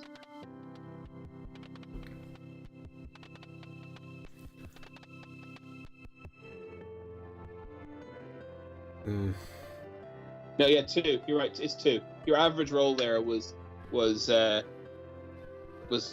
your average roll, if you consider the best possible miss, which is the white, was 4. Damn. No, I miscalculated. I should have taken another white card. Yeah. So what do I do then? Do I run up to him? I don't even know if that's a good idea now. I don't think it's a terrible idea. If you just run up to him and smack him in the face, you'll break him, and then he'll just stand there. We'd kind of accepted that the warden was going to be hit anyway. Right, I'm standing in his face. And I'm going to hit him with the as one rule, because I might as well. So I have 2 yellow dice, or cards, whichever it is. I think everything more favourable, I mean. Cards at the moment have just reset, so it's much over much. So maybe cards to help us get into the deck. How's white? The white deck? Yeah. I wouldn't. So I'll use 2 and 2 then. 2 whites and 2 white dice and 2 yellow cards? No, we can do all cards. No, wait, you said you wouldn't do the white. You said you wouldn't do the white. Yeah, I wouldn't. I'd roll whites. So 2 yellow cards and 2 white dice. I think this is probably statistically going to get like 4.75 or so. But if I use a 5th one, I'm more likely to miss. So we'll do 4. 1 and a blank. Okay, and the cards are a 2 and a blank. Oh, for God's sake! This is ridiculous. All right, there's nothing I can do about it. So I'll take another Empower. So I got 2 Empower for next time. Yep. And then he goes basically. Well, you have a reroll, right? But I mean, no. On the warden? No? I have you with a reroll and an empower. Did you spend them? No, I don't think so. But I don't know where that reroll came from. I don't remember having it. You took it from the last blessing. No, maybe I put it in the wrong person then. The priest has blessed you twice. You took an empower first, and then you took a reroll second. Okay. Well, I never took it, obviously. Go on, then reroll it. Might as well. All right. So, we had reroll the yellow blank. Yeah, go on. I need 2 specifically, though. It's a 3 crit. Cool. All right, that's done it. We can crit into another card, maybe. It's a 1. Okay. All right. So that smashes the face. And that triggers the reaction, which is ignite. And because you did a wound, you also get a defense token. Yes, because I used the thingy. Very good, thank you. So then he's going to toxic ooze. Does he put 2 down in the same space? Presumably yes. I guess so. And then he's going to move 5 to the target, but because you're using taunt, he's actually not going to move at all. And then he's going to attack you with 5 yellows. Yes, he loses the red, correct. And then this is going to hit me and the ward, both my cards. Yeah. So, do you need to play defense now? Yeah, with the Harbinger I do. I'm going to play, where is it gone? I'm going to play 1 soul. Yep. Plus 3 defense. That moves Deadeye Shot into slot 2. So that gives me, I have 6 defense with the Harbinger, 5 with the Warden. For some reason I have you on 6 with the Warden. Did you take a second toxic token at some stage? No, just the 1 toxic token, but 6 minus 1 is 5. But you're normally on 7. Oh, I never gave myself the 1 from the shield. At the start of the game. I've had it set 6 the entire time. That's alright, I've had it correct. So I've been keeping us straight. Are you ready? Yeah. Oh, so Here I should have an extra defense then. An extra defense? Yeah, because when we went minus, when he did 10 damage and I removed the 4 to make it 6 damage, I used the defense token to make. Oh yeah, no, I never spent it from you, so you're all good. So how many I've got you with 3. Yeah, I have it with 3 too, but I should have 4. You sure? Yeah, because I've gotten a token from as 1 twice. I think I forgot to give you the first as 1 token, so there we go. 4. Yeah. Alright, good. Feeling good about this taunt now. Alright, you ready? Tough as nails. Yeah, go for it. Alright, it's a blank, a 2, a 3, a 3, and a 3 for a total of 11. I think that's just 1 damage. There's no point using tokens. They both just take a damage. Okay. And they both get a corrosion, yeah? Nope, because this is ignite. So if the target took any wounds, unfortunately they. Oh no, this doesn't attack everyone next to him. This is ignite, so it just hits the warden. But because he took a damage, he takes an additional damage, but he loses all of his. Oh, hang on. First of all, I need to move Deadeye, take 1 soul back, put Deadeye Shot back into position 3, because I shouldn't have played that in that case. Yeah. So what's it? How much damage is it? So it's 11. And I'm at 6 defense. I have 4. Yeah, I can't mitigate the last damage, unfortunately, anyway. So I have to just take 2. Okay, so you take 2 and you lose your toxin. So you go back up to 7 defense. Yeah, that's okay. I can heal him down. We can heal him down the line if necessary. Yep. Okay. Alright, and now we're going to move 4 southeast. So he's in his cloud, basically, next to the priest, right? Yep, facing the fire. Yep. Well, at least we can surround him now, hopefully. What's his next behavior card? Let's find out. So that's Ignite resolved, and his next card is... He'll probably never play his next card. regeneration. Didn't you just cut that bit off? Uh-oh. So, he's going to do a Toxico Ooze. And then it says, if the mollusk has full wounds on any location, it regains 3 to a destroyed location using the rule of north then west to pick which one. Destroying a restored location in the future will cause another reaction. And then it's going to target someone and hit them. The good news is he's not going to do this, because we're going to break him. How are we going to do that? Destroy the level 2 dice, and he's going to advance to stage 3. But how are we going to do that? Nobody's got any animus. Oh, was that a reaction? That was a reaction. You smashed his face. Oh, dude. I don't think we can finish this encounter tonight. I'm not even joking. Not if he's going to start healing. Alright, we'll be right back, gang. 2 seconds.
Alright, gang. We're back. We're going to do end of the round, and then we're going to have to call it a night. So I'll have to pick up this fight next time. We didn't predict this was going to be an enemy who has insane amount of health and runs away from us, and we just cannot hit. It also doesn't help that we come across like a sort of really tanky enemy right after our main DPS dies.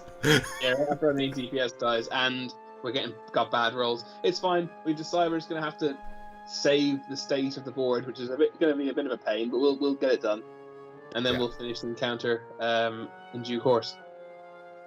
It is restorable. Right, so I think we're all out of Animus, right? I mean, the Rangers got one, but I don't think that's going to... That's it, and no companion has a token that lets them do a bonus action, so yeah, so that's that. Yeah, very sad. For us... Okay, so what we're going to do then is... we're going to take Regeneration and resolve it. So, he's gonna toxic ooze, which basically means never go into the middle of this cloud, because this is the cloud of double toxic death. That's good though. Are we allowed to like place one on the board now? Like, can we waste another one of these things? Oh well, no, he's not making toxic ooze. Doesn't make those. He's just Yeah. Sorry. pooping out the little ones, but that's good because it means he's not pooping them out elsewhere. All in the same space. He's managed to be quite untactful with his toxic distribution. Hopefully it remains that way. So then, because he's got a dice on full, he's going to regain 3 health to a destroyed location using the north and then west rule. So he's basically getting 3 back on his face, right? Yep. So his more regenerates 3 health. Oh, God. Which is going to mean more reactions. And now he's going to move 4 to his target and target it. So I presume he just turns to the priest and hits him, right? Yeah, and I can't taunt it because I've already taunted this round. So that's a bummer. Hopefully the priest won't die. And then he's going to move 4 northwest after that. So here we go. Unfortunately, also, he's got all of his damage back as well. Yeah. God damn it. It's just rude, Chris, is what it is. Then move northwest after he hits you. Haggers arrives just in time to herald the end of the stream, indeed.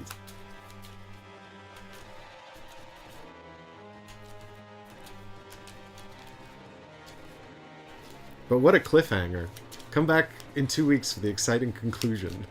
Yeah, I can't believe episode 15 is going to be chapter 9 Encounter Part 2.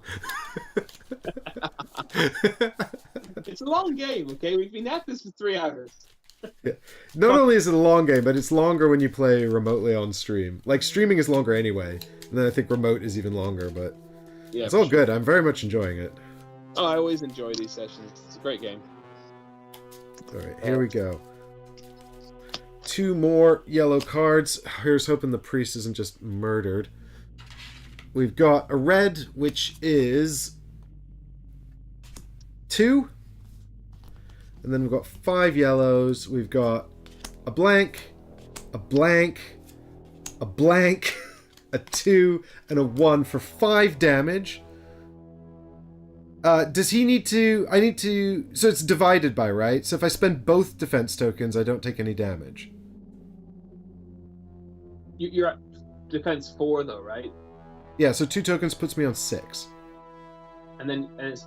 so 5 damage divided by 6 is less than 1, yeah. Yeah, exactly. So I'll do that, but it's worth noting, I'm going to have to work real hard to keep my decks in the correct order here, but it's worth noting that 3 blanks are now out of his enemy deck. Okay. Which means that future hits are going to be hard.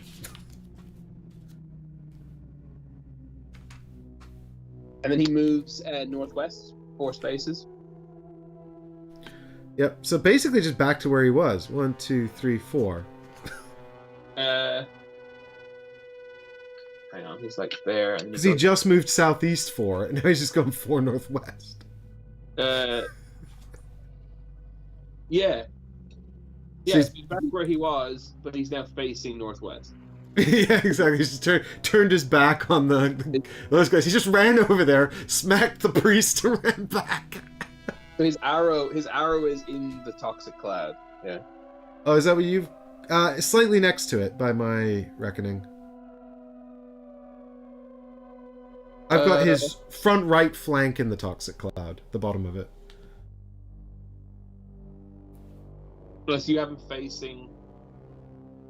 Yeah, he's facing northwest. He's just sort of looking right past the bottom of the toxic cloud. Oh, I see. 1, 2, 3, 4. Oh, yeah. Sorry, I understand. Yeah, I understand. Yeah. Gotcha. All right. And as an exciting preview, here's his attack for next time. It's Toxic Cloud again. That's his last stage 2, right? Yep. Alright, that's easy to remember then, in terms of discard pile. Yikes.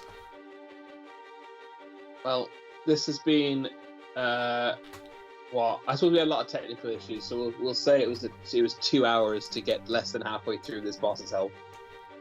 Well, he's a giant he's a giant acid turtle. I guess what did we expect? He's a mollusk. Well, hard-shelled thing, right? Yeah, like a mollusk, exactly, yeah. You're right. Just like a mollusk, yeah. Turtles, mollusks, that's all the same, right? What am I, a biologist? No, we are Oathsworn, but we're just struggling with this particular beast. Look, we would actually really benefit from understanding biology better. Then we might get the special rule cards more often. Oh dear. Right. Well, next time it is then, I guess. Sorry about that, guys. I didn't get to finish it. It's the first time for everything. Exactly right. But we'll be back, I guess, probably not for a little while, actually, because Chris is going away and then I'm going to go away. But we'll be back as soon as we can to figure out what happens in the mollusk fight. So thanks everyone so much for watching. And if you don't get Chris back on stream before Christmas, then Merry Christmas, Chris. Merry Christmas, everybody. Hopefully I'll see you all before Christmas. But if not, Merry Christmas, Happy New Year. Goodwill to all men and women. Goodwill to mankind. Goodwill to humans. There, nailed it. Crushed it. Great. Happy holidays, everyone. We'll see you real soon. Thanks for watching. Bye.